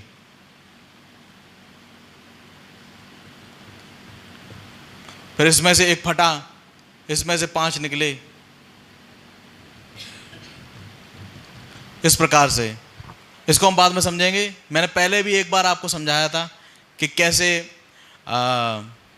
कलीसिया कालों में से मोहरें आई, मोहरों में से फिर तुरैयां आई, तुरैयों में से फिर कटोरे आए। ये सारी चीजें मैं आपको पहले बताई थी एक बार, लेकिन मेरा आज का टॉपिक नहीं है, इसलिए मैं इसको छोड़ रहा हूं।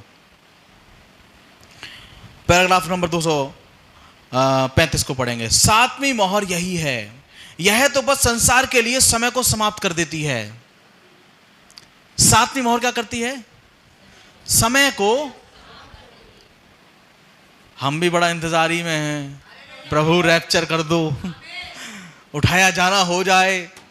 अब इस दुनिया में रहते रहते हमारा मन नहीं लगता। खुदावंद कह रहे हैं थोड़ा समय और रुको। हालेलुया। यह तो बस संसार के लिए समय को समाप्त कर देती है, यह इसके लिए समय को समाप्त कर देती है, यह उसके लिए समय को समाप्त कर देती है, यह इसके लिए समय को समाप्त कर देती है, यह समय को समाप्त कर देती है। सातवीं मोहर समय को समाप्त करती है। हालेलुया। तब आपको समझ में आ रहा है कि घड़ी में 11 कौन बजा रहा है? घड़ी में 11 बजाएगा कौन है? वो सातवीं मोहर कहीं घुस जाएगी लोगों में। बोलो प्रभु यीशु मसीह की। यह समय को समाप्त कर देती है। इस सातवीं मोहर में हर चीज समाप्त हो जाती है, यानी कि सातवीं मोहर में सब कुछ है। हालेलुया। आप ध्यान सुने 236 पैराग्राफ। अब वह इसको कैसे करने जा रहा है? यही तो है वह जो हम नहीं जानते हैं कि चीजें कैसे खत्म होंगी, कैसे समापन होगा, रैप्चर कब होगा, कौन से दिन होगा, कौन सी तारीख होगी। यही तो वो चीज है जो हम नहीं जानते। हालेलुया।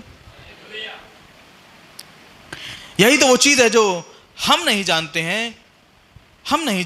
237 पैराग्राफ। यहां तक कि यह सब बातों का समय है और 1000 साल के राज आरंभ होने का समय है। ध्यान दें, इस मोहर का टूटना इतना महान था कि स्वर्ग स्तब्ध होकर चुप हो गया था। प्रकाशित वाक्य 8 निकालें, उसका पहला वचन पढ़ें।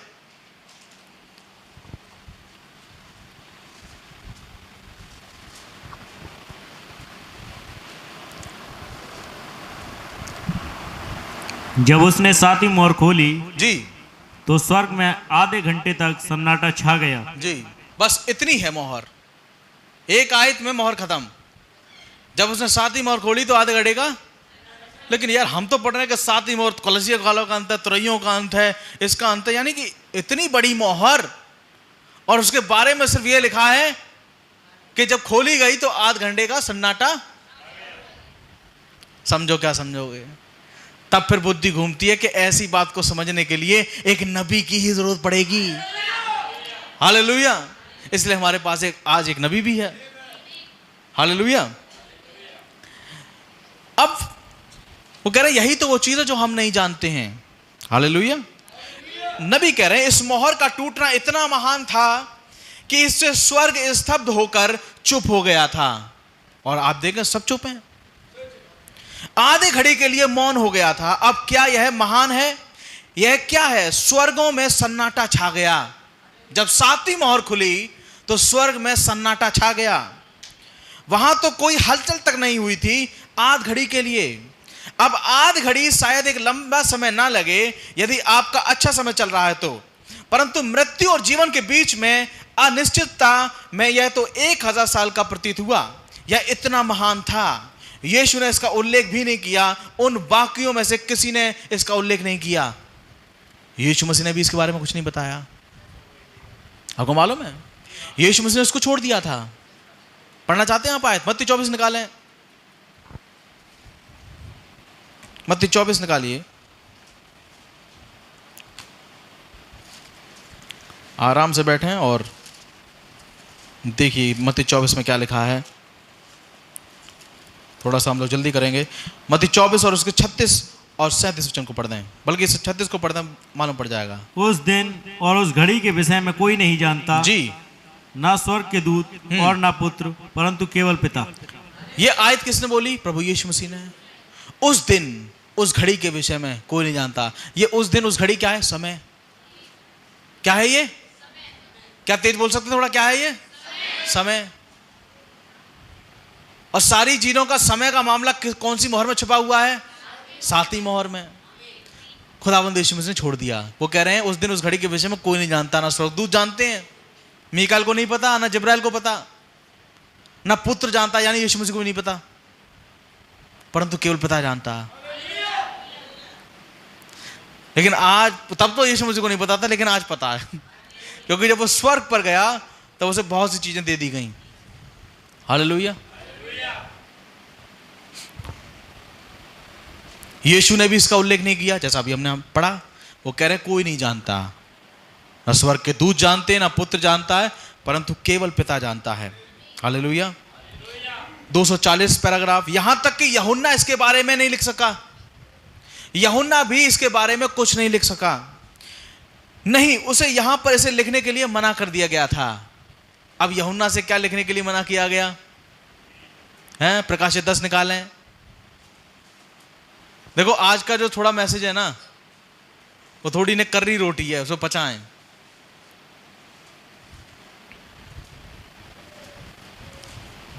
प्रकाशित 10 निकालें और पहले वचन से पढ़ दें।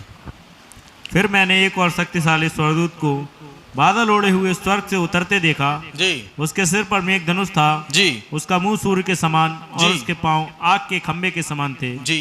उसके हाथ में एक छोटी सी खुली हुई पुस्तक थी। उसने अपना दाहिना पांव समुद्र पर और बायां पृथ्वी पर रखा। जी। और ऐसे बड़े शब्द से चिल्लाया जैसा सिंह गरजता है। जी। और जब वह चिल्लाया तो गर्जन के 7 शब्द सुनाई दिए। जी। जब 7 गर्जन के शब्द सुनाई दे चुके, जी, तो मैं लिखने पर था। यूहन्ना इन गर्जनों के शब्दों को लिखने पर है, लेकिन क्या हुआ?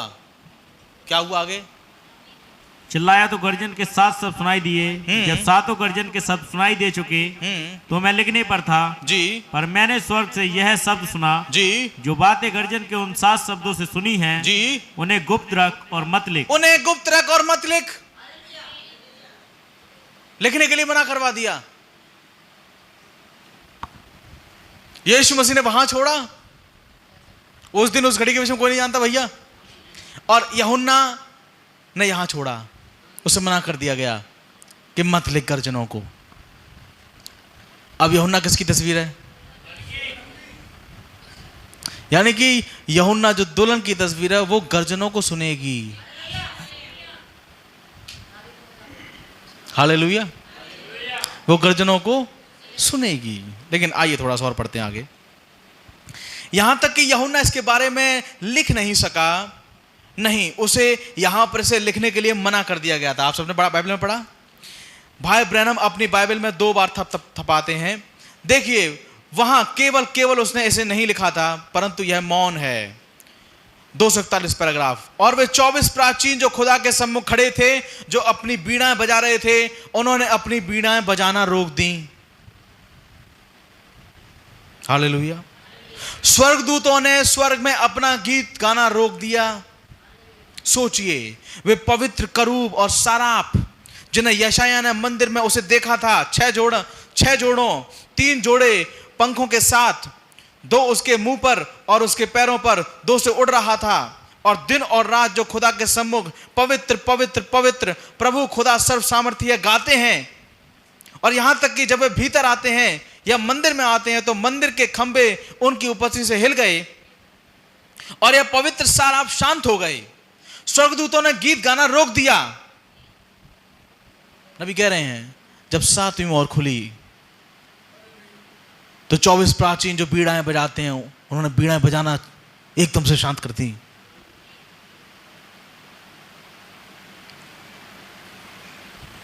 और वे स्वर्गदूत, इनके विषय में भी कह रहे हैं, वे सारा बड़े बड़े स्वर्गदूत जो दो से उड़ रहे थे, दो से अपने मुंह को ढांपे थे, दो से अपने पैरों को ढांपे थे, जो हर समय कहते हैं पवित्र है सेनाओं का यहोवा पवित्र है, एकदम से शांत, एकदम से सन्नाटा।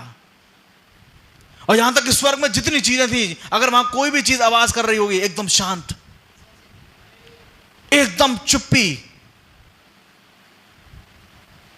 कुछ हुआ, एकदम से शांति हो गई।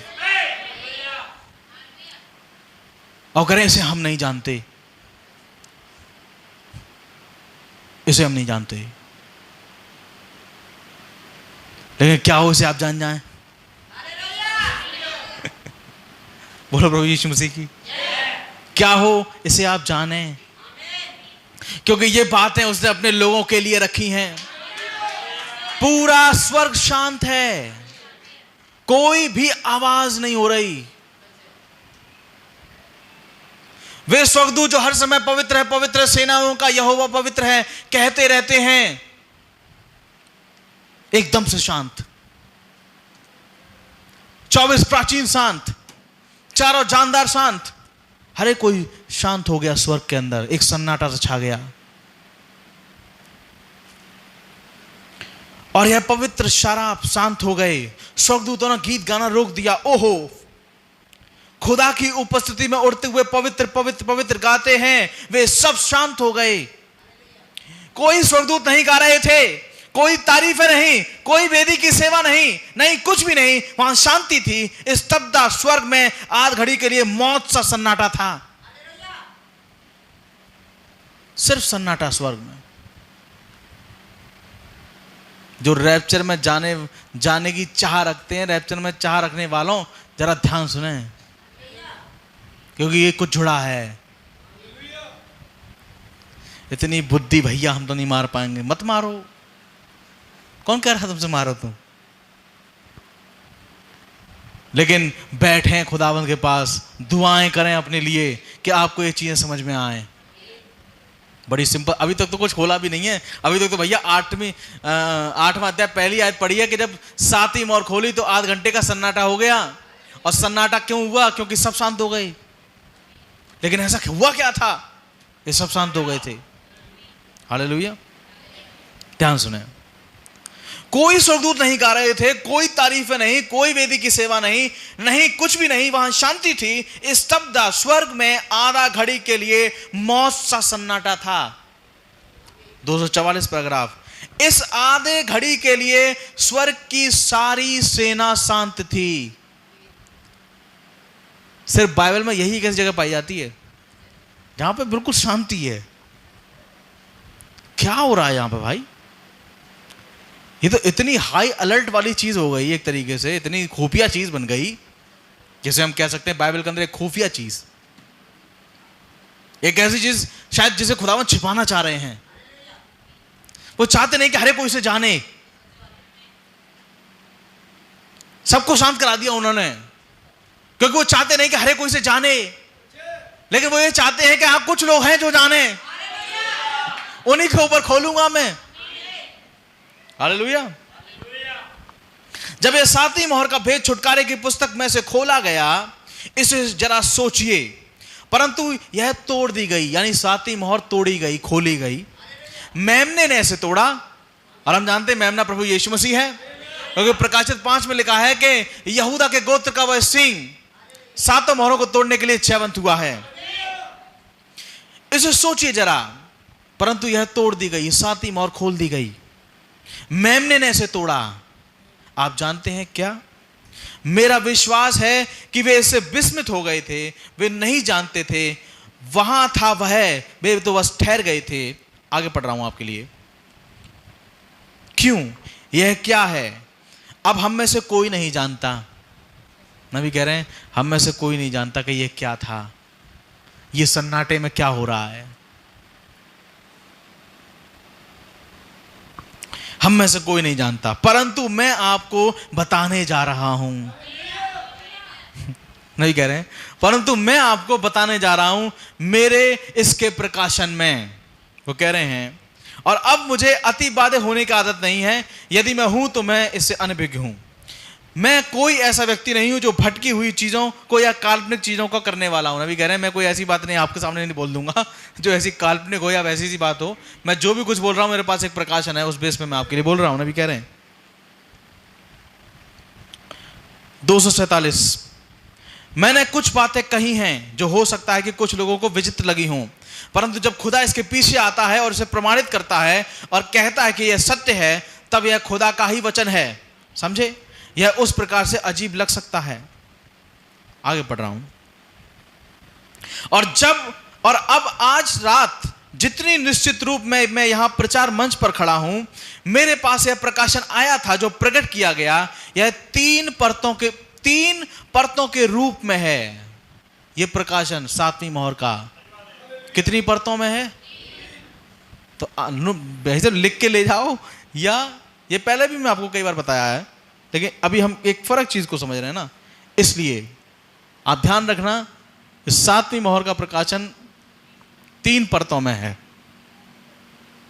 ये भी काम करना बंद कर दिया भैया, इसका इंतजाम करना अगली बार।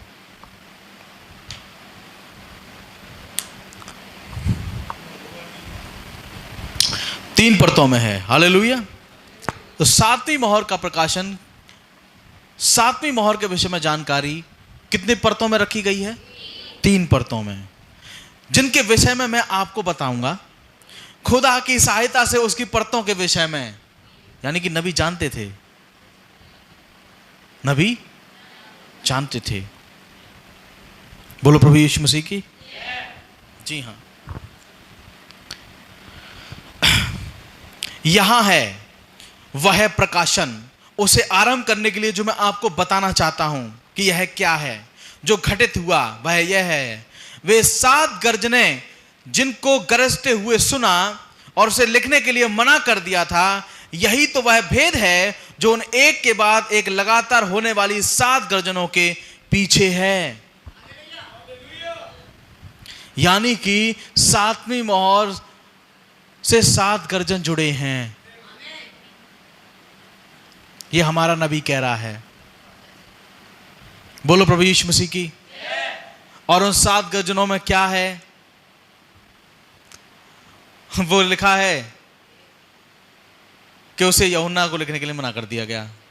इसका मतलब 7वां दूत खोलेगा और बताएगा। और हम जानते भी हैं 7 गर्जन क्या हैं।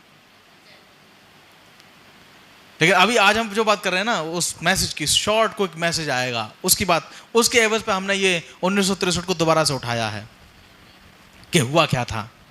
हालेलुया। तो इस चीज से 7 गर्जन भी जुड़ गए 7वीं मोहर से। इन बातों को अपने दिमाग में रखिएगा।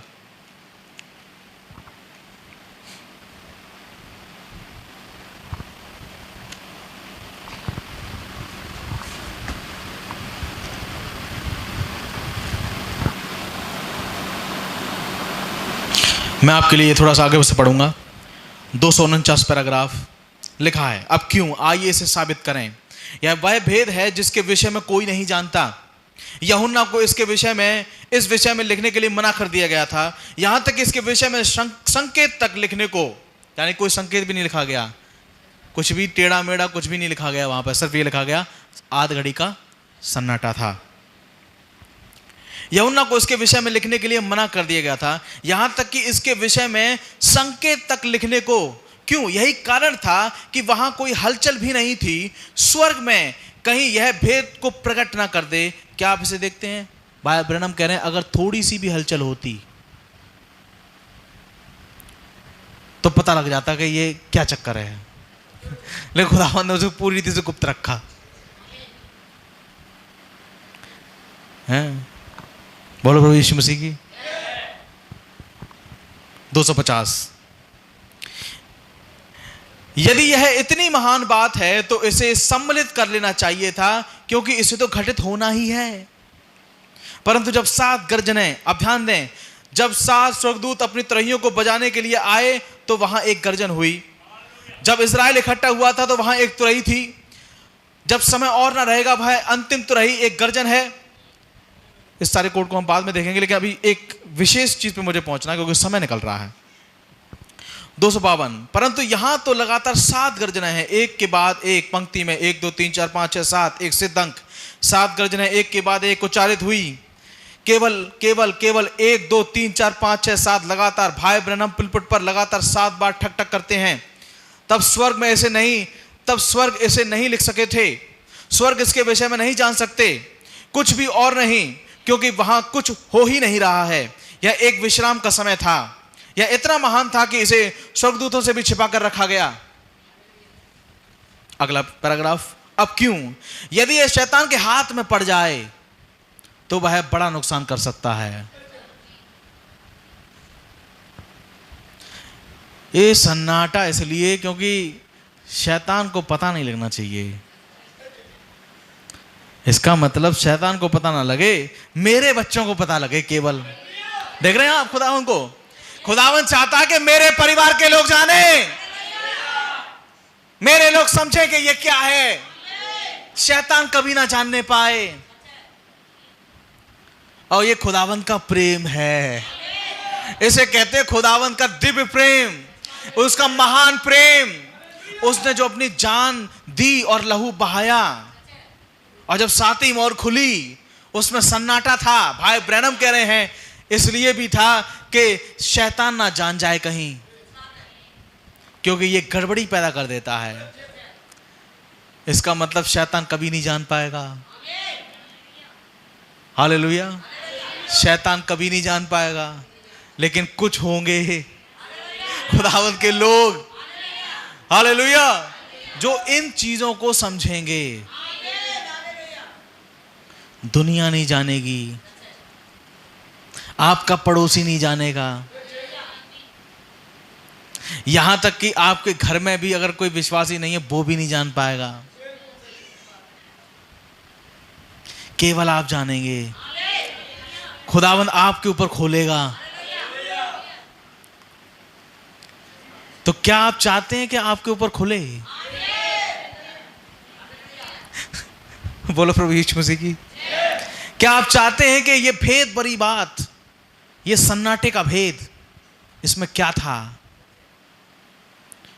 और फिर वो बात जो नबी कह रहे हैं, मैं तो सिर्फ बिल्डिंग खड़ी कर रहा हूं, एक मैसेज है, छोटे समय का आएगा, थोड़े दिनों के लिए मात्र, और पूरे संसार को हिला के रख देगा। हालेलुया।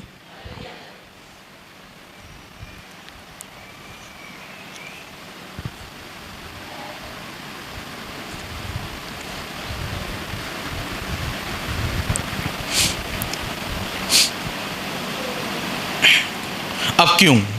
यदि यह शैतान के हाथ पड़ जाए तो वह बड़ा नुकसान कर सकता है। एक चीज है जो वह नहीं जानता।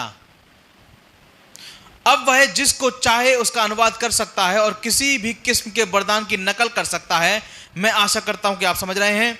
परंतु वह इसे नहीं जान सकता, यहां तक कि यह तो वचन में भी नहीं लिखा, यह पूर्णतः गुप्त है। वचन में लिखा नहीं है, लेकिन वचन में छिपा है। और दुल्हन छिपे हुए को ढूंढ लेती है, वो लाइनों के बीच में पढ़ लेती है, क्योंकि ये लव लेटर है जो उसके पति ने उसको लिखा है। मैं और आप खुदावंद यीशु मसीह की पत्नी हैं। खुदावंद यीशु मसीह मेरा और आपका दूल्हा है। इस सन्नाटे में वो क्या कर रहा है, ये केवल दुल्हन जानेगी। ऐसे दसियों शैतान भी खड़े हो जाएं तब भी नहीं जान सकते। ये सच्चाई है। और शैतान ने बड़ी ताकत लगाई इसे पता करने के लिए, लेकिन आज तक पता नहीं कर पाया वो, और ना ही कर पाएगा। लेकिन कई हैं जो खुदावंद के बेटे और बेटियां हैं। खुदावंद ने उनके लिए कुछ चीजों को रखा है। खुदावंद उन चीजों को देने वाले हैं। मेरे भाई मेरी बहन, ये एक ऐसा महान प्रकाशन है जो जगत की उत्पत्ति से पहले कभी प्रकट नहीं हुआ, लेकिन मेरे और आपके लिए खोला जाएगा और मुझे और आपको बताया जाएगा। एंड टाइम मैसेज में कई कह रहे हमारे ऊपर खुल गया, रॉन्ग, गलत है। ये कितना खुला, क्या खुला, ये सब हम देखेंगे। कितना खुल चुका है और क्या रह गया है। हालेलुया।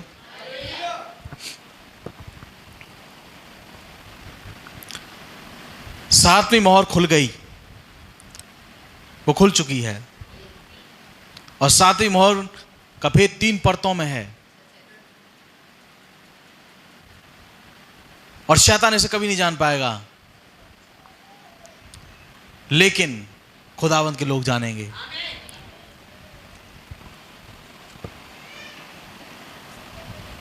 सारे स्वर्गदूत, हर चीज चुप। यदि वे एक भी हरकत करते तो इससे कुछ संकेत मिल जाता, इसीलिए वे केवल थम गए। बीड़ा बजाना बंद कर दी, हर चीज रुक गई। नबी कह रहे थोड़ी सी भी हरकत कर देते ना, अगर एक स्वर्गदूत भी हिल जाता अपनी जगह से तो मालूम पड़ जाती कि क्या है, लेकिन सब स्टैचू बन के वहीं खड़े हो गए। ऐसे तो ऐसे ही रह गए, सब रुक गए, सब थम गए वहां पे। हालेलुया। 7 खुदा का सिद्ध अंक है। हालेलुया। 7 भाई ब्रैनम पिलपिट पर 7 बार ठक ठक करते हैं लगातार एक ही कतार में। 7 गर्जनें एक साथ बोली, जैसे वे किसी चीज का वर्ण विन्यास बोल कर बता रही हो। ध्यान दें, उस समय यूहन्ना इसे लिखने पर था, उसने कहा इसे मत लिख। नबी ने कहा 7 गर्जनें एक साथ हुई, पहली, दूसरी, तीसरी, चौथी, पांचवी, छठी, 7वीं, और कहने वो कुछ बोल रही थी। क्या आप जानना चाहते हैं वो क्या शब्द थे? क्या निकल रहा था? हालेलुया। बोलो प्रभु यीशु मसीह की। यीशु ने इसके विषय में कुछ भी नहीं बोला था, यूहन्ना ऐसे लिख नहीं सका, स्वर्गदूत इसके विषय में कुछ जानते नहीं। ये है क्या? आज ये सवाल आपके जीवन में भी होना चाहिए। अगर आप दुल्हन हैं तो आपके जीवन में भी आज ये सवाल होना चाहिए कि खुदावन उस 8वें अध्याय में जो 7वीं मोहर खुली, वो सन्नाटा क्यों था? उसमें क्या था? क्योंकि वो जुड़ा है आपके यहां से जाने से।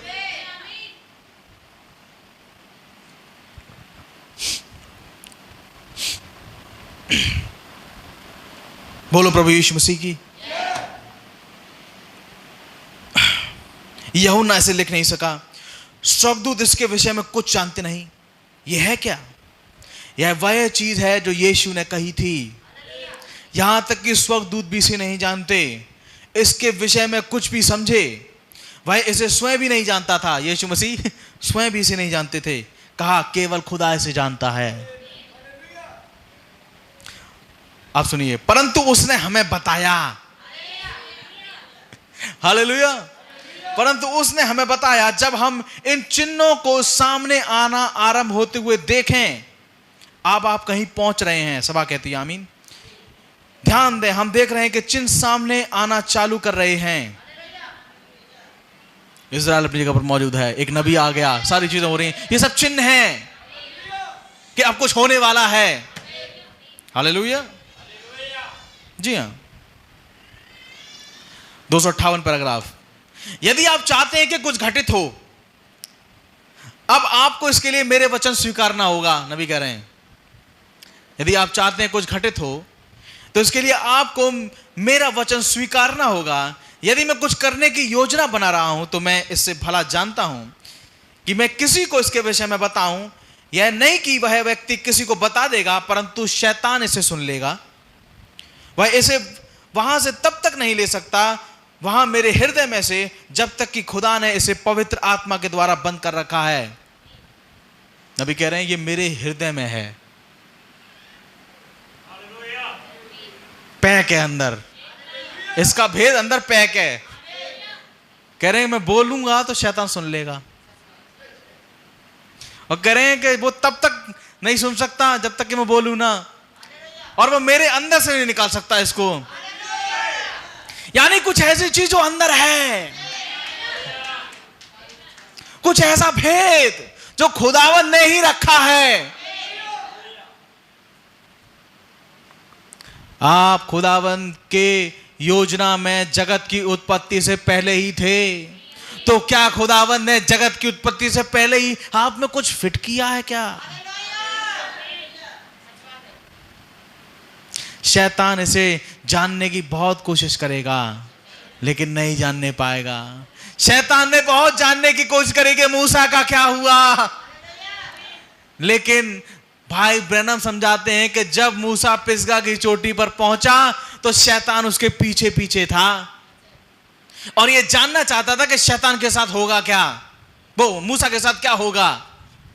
और जैसे ही मूसा पिसगा की चोटी पर पहुंचा और उसने जानने की कोशिश करी कि मूसा के साथ अब क्या होने वाला है, अचानक से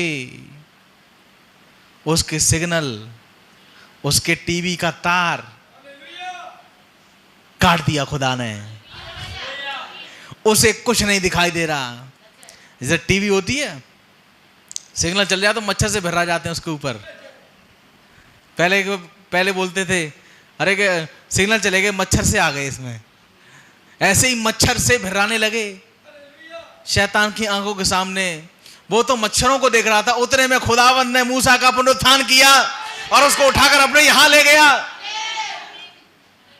हो गया। और वो बात तक एंड तक यहूदा की किताब में भी पूछ रहा है, बता मूसा की लोथ कहां है। उन्होंने कहा चुप रहे, खुदा तुझे डांटे, ये बताने का आइटम थोड़ी ही है। ऐसे ही ये है। और ये चीजें खुलने वाली हैं। हालेलुया। सबको संदेश में ही है, एक दिन खुलेगा।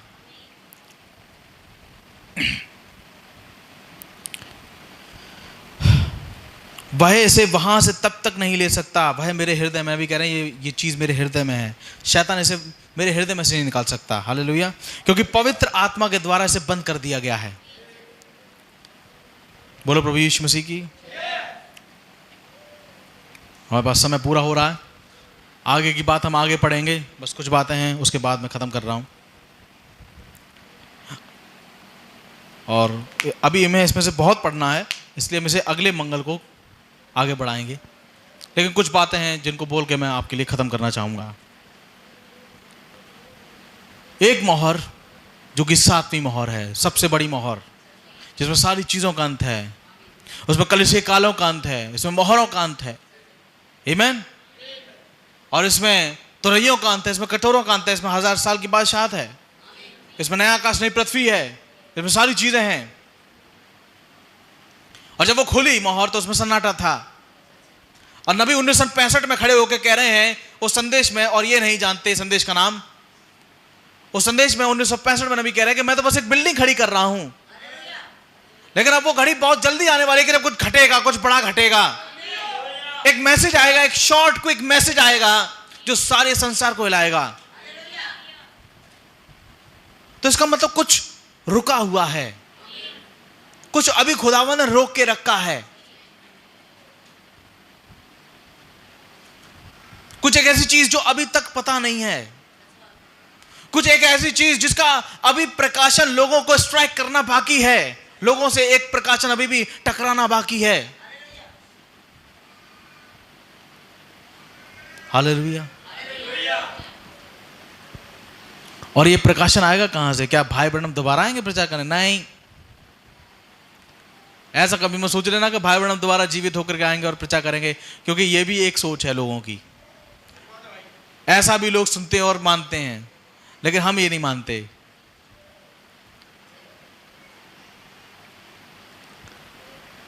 जो भी इन चीजों को खोलने वाला होगा वो कोई और नहीं परंतु इस काल की दुल्हन ही होगी।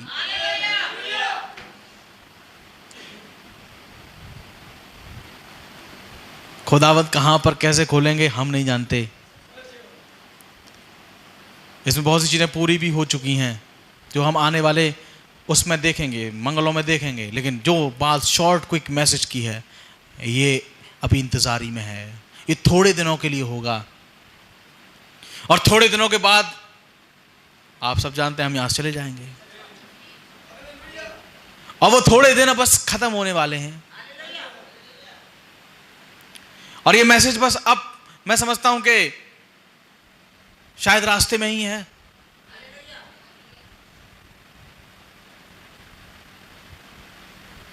ये मैसेज है, ये आप है, आप बढ़ते जा रहे हैं, एक दिन ये आपसे टकराएगा, ये आपसे टकराने वाला है। आपको इसे पकड़ना, मुझे इसे पकड़ना है। कुछ ऐसी एक चीज जो नबी ने 7वीं मोहर में बोली, उन सारी चीजों को हम आने वाले सभाओं में देखेंगे, लेकिन उससे पहले आपको यह समझना बहुत जरूरी है कि आप अपने आप को तैयार करें,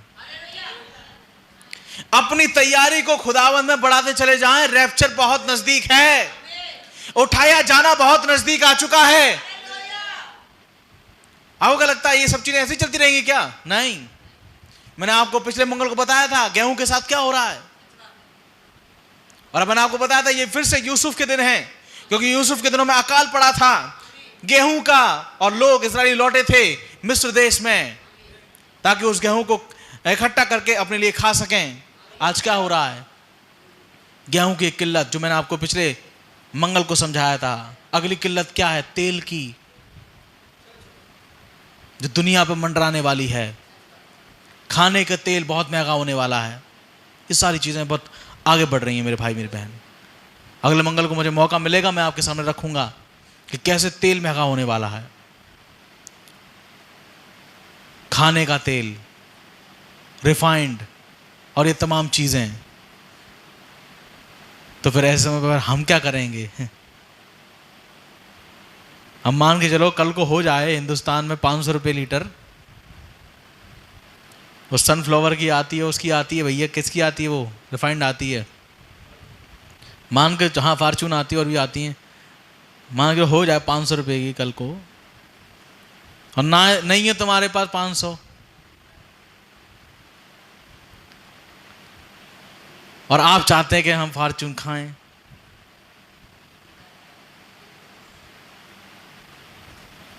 तो तेल वैसे ही बढ़ जाएगा जैसे वो सारपत की विधवा का बढ़ गया था।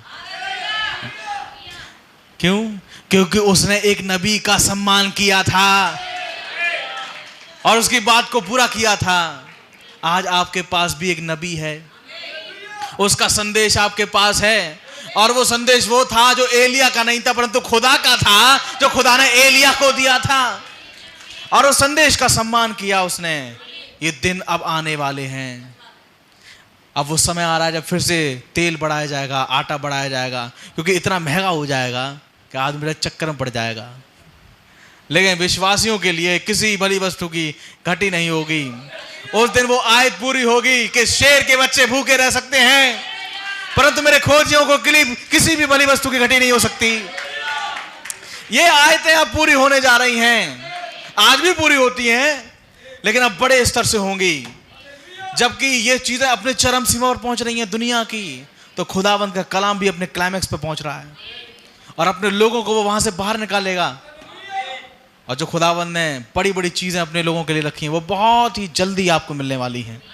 ये वचन इसलिए नहीं आया ताकि आपको यहीं छोड़ जाए, इसलिए आया ताकि आपको यहां से ले जाए। हालेलुया, बोलो प्रभु यीशु मसीह की हमारे बीच में। आइए हम सब खड़े होंगे और प्रार्थना में चलेंगे। हमारे महान अनुग्रहकारी खुदावंद प्रभु यीशु मसीह, आज की शाम में हम आपका धन्यवाद करते हैं कि आपने हमें यह मौका दिया कि हम अपने आप को नजदीकों में लेके आ सकें खुदावंद, और अपने आप को आपके हाथों में सौंप सकें। प्रभु जी, ये बातें जो कि आपने हमें समझाई हैं, प्रभु जी इन सारी बातों को हम पहले भी देख चुके हैं, लेकिन प्रभु अब ये वो समय है कि हम और भी गहराई से इन बातों को समझें, क्योंकि प्रभु जी आपका वचन हर एक दिन नया होता है। न जाने कितनी बार हमने ये 7वीं मोहर में से इन चीज़ों को पढ़ा है प्रभु, लेकिन आप हर दिन एक नई चीज़ को खोलते हैं प्यारे पिता। हम ये जानते हैं प्रभु कि 7वीं मोहर खुल चुकी है, और हम ये भी जानते हैं कि ये दिन ब दिन आगे बढ़ती चली जा रही है। लेकिन हम ये भी जानते हैं खुदावंद के सातवीं मोहर सारी चीजों का अंत करती है, और एक दुल्हन है इस पृथ्वी पर जिसका रैप्चर होना है, जिसका उठाया जाना होना है, और एक देहों का बदलाव भी होना है। खुदावंद प्रभु जी, हम जानते हैं कि सारी चीजें उस सातवीं मोहर के नीचे ही होंगी। हम अपने आप को इस मोहर के नीचे ले आए, हम अपने आप को यीशु मसीह के नीचे लेके आए, ताकि जो भी चीजें घटें उसमें हम शामिल हो सकें।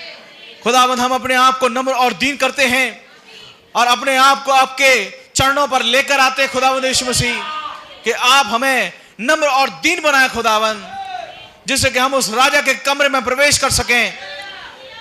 क्योंकि खुदावंद उस राजा के कमरे में कोई भी सीधे चलकर प्रवेश नहीं कर सकता, परंतु उसके लिए घुटनों पर आना पड़ता है, और जब घुटनों पर व्यक्ति आता है तो उसके बाद वो राजा के कमरे में चला जाता है।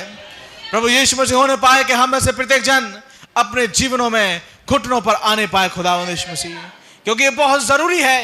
ये आज के समय की मांग है प्यारे पिता, कि हम अपने आप को घुटनों पर लेकर के आए और अपने आप को आपके वचन की ओर मोड़ लें खुदावंद। इससे पहले कि समय निकल जाए, इससे पहले कि रैप्चर हो जाए खुदावंद, हम अपने आप को आपके वचन की ओर मोड़ने वाले हो सकें। ओ खुदावंद, ये बहुत बहुत बहुत ज्यादा तीव्र है, क्योंकि खुदावंद हम जानते हैं कि एक रैप्चर बहुत जल्द होने वाला है। ओ खुदावंद, हमारे अंदर उस जागृति को पैदा करें, उस महान बात को पैदा करें खुदावंद यीशु मसीह। ओ हमारा आना यहां व्यर्थ ना हो प्रभु, परंतु हम अपने आप को आपके वचन की ओर मोड़ने वाले बन सकें। ओ खुदावंद यीशु मसीह, हम धन्य लोग हैं क्योंकि हमने आपके वचन को माना है और इसे अपने जीवनों में लिया है खुदावंद यीशु मसीह। अब वो समय दूर नहीं प्यारे पिता, जबकि हमारी देह बदल दी जाएंगी और हम यहां से रैप्चर में चले जाएंगे खुदावंद। ओ अब हालेलुया, आपके नाम की तारीफ होने पाए प्यारे पिता। अब हम बहुत करीब हैं खुदावंद यीशु मसीह, यहां से जाना हमारा बहुत नजदीक है, क्योंकि आपने अपने नबी के मार्फत कहलाया कि अब वो दिन आने वाला है जबकि कुछ लोग होंगे जो जीवित ही बदल दिए जाएंगे और कुछ लोग होंगे जो गायब हो जाएंगे। उनके संगी लोग उन्हें ढूंढने की बहुत कोशिश करेंगे, लेकिन उन्हें ढूंढ नहीं पाएंगे, क्योंकि वे तो यहां से जा चुके होंगे। खुदावंद एक जाना है और उस जाने को हम पा सकें। प्रभु हमें कुछ नहीं चाहिए, परंतु हम अपने आप को आपकी ओर मोड़ अपने आपके वचन की ओर मोड़ सकें खुदावंद, और खुदावंद यीशु मसीह अपने आप को शुद्ध और पवित्र कर सकें, ताकि आपके वचन के सामने खड़े रह पाएं। आपका आत्मा हमारे बीच में हमारी अगुवाई कर सके, हम उकाबों की एक फाख्ता अगुवाई कर सके खुदावंद, उस फाख्ता को हमारे बीच में भेजे प्यारे पिता, जिससे कि वो फाख्ता हमारी अगुवाई कर सके। ओ खुदावंद, आपका रहम हम सबके ऊपर बना रहे खुदावंद। समय समाप्ति पर है प्यारे पिता, यहां से जाना बहुत नजदीक हो चुका है, राज टूट रहे हैं प्रभु, इज़राइल जाग रहा है, और हम जानते हैं कि अब बहुत ही जल्द आप हमें यहां से उठाने पर हैं। अपना रहम कीजिए खुदा, अपना रहम करिए, जिससे कि हम अपने आप को नम्र और दीन करें और हम अपने आप को आपके वचन की ओर मोड़ लें खुदावंद। खुदावंद यीशु मसीह, आज की शाम में सारा आदर सम्मान आपको देते हैं प्रभु, और सारा आदर सम्मान आपको देते हुए यीशु मसीह के नाम से इस प्रार्थना को मांगते हैं। दया सुन और कबूल करें, आमीन।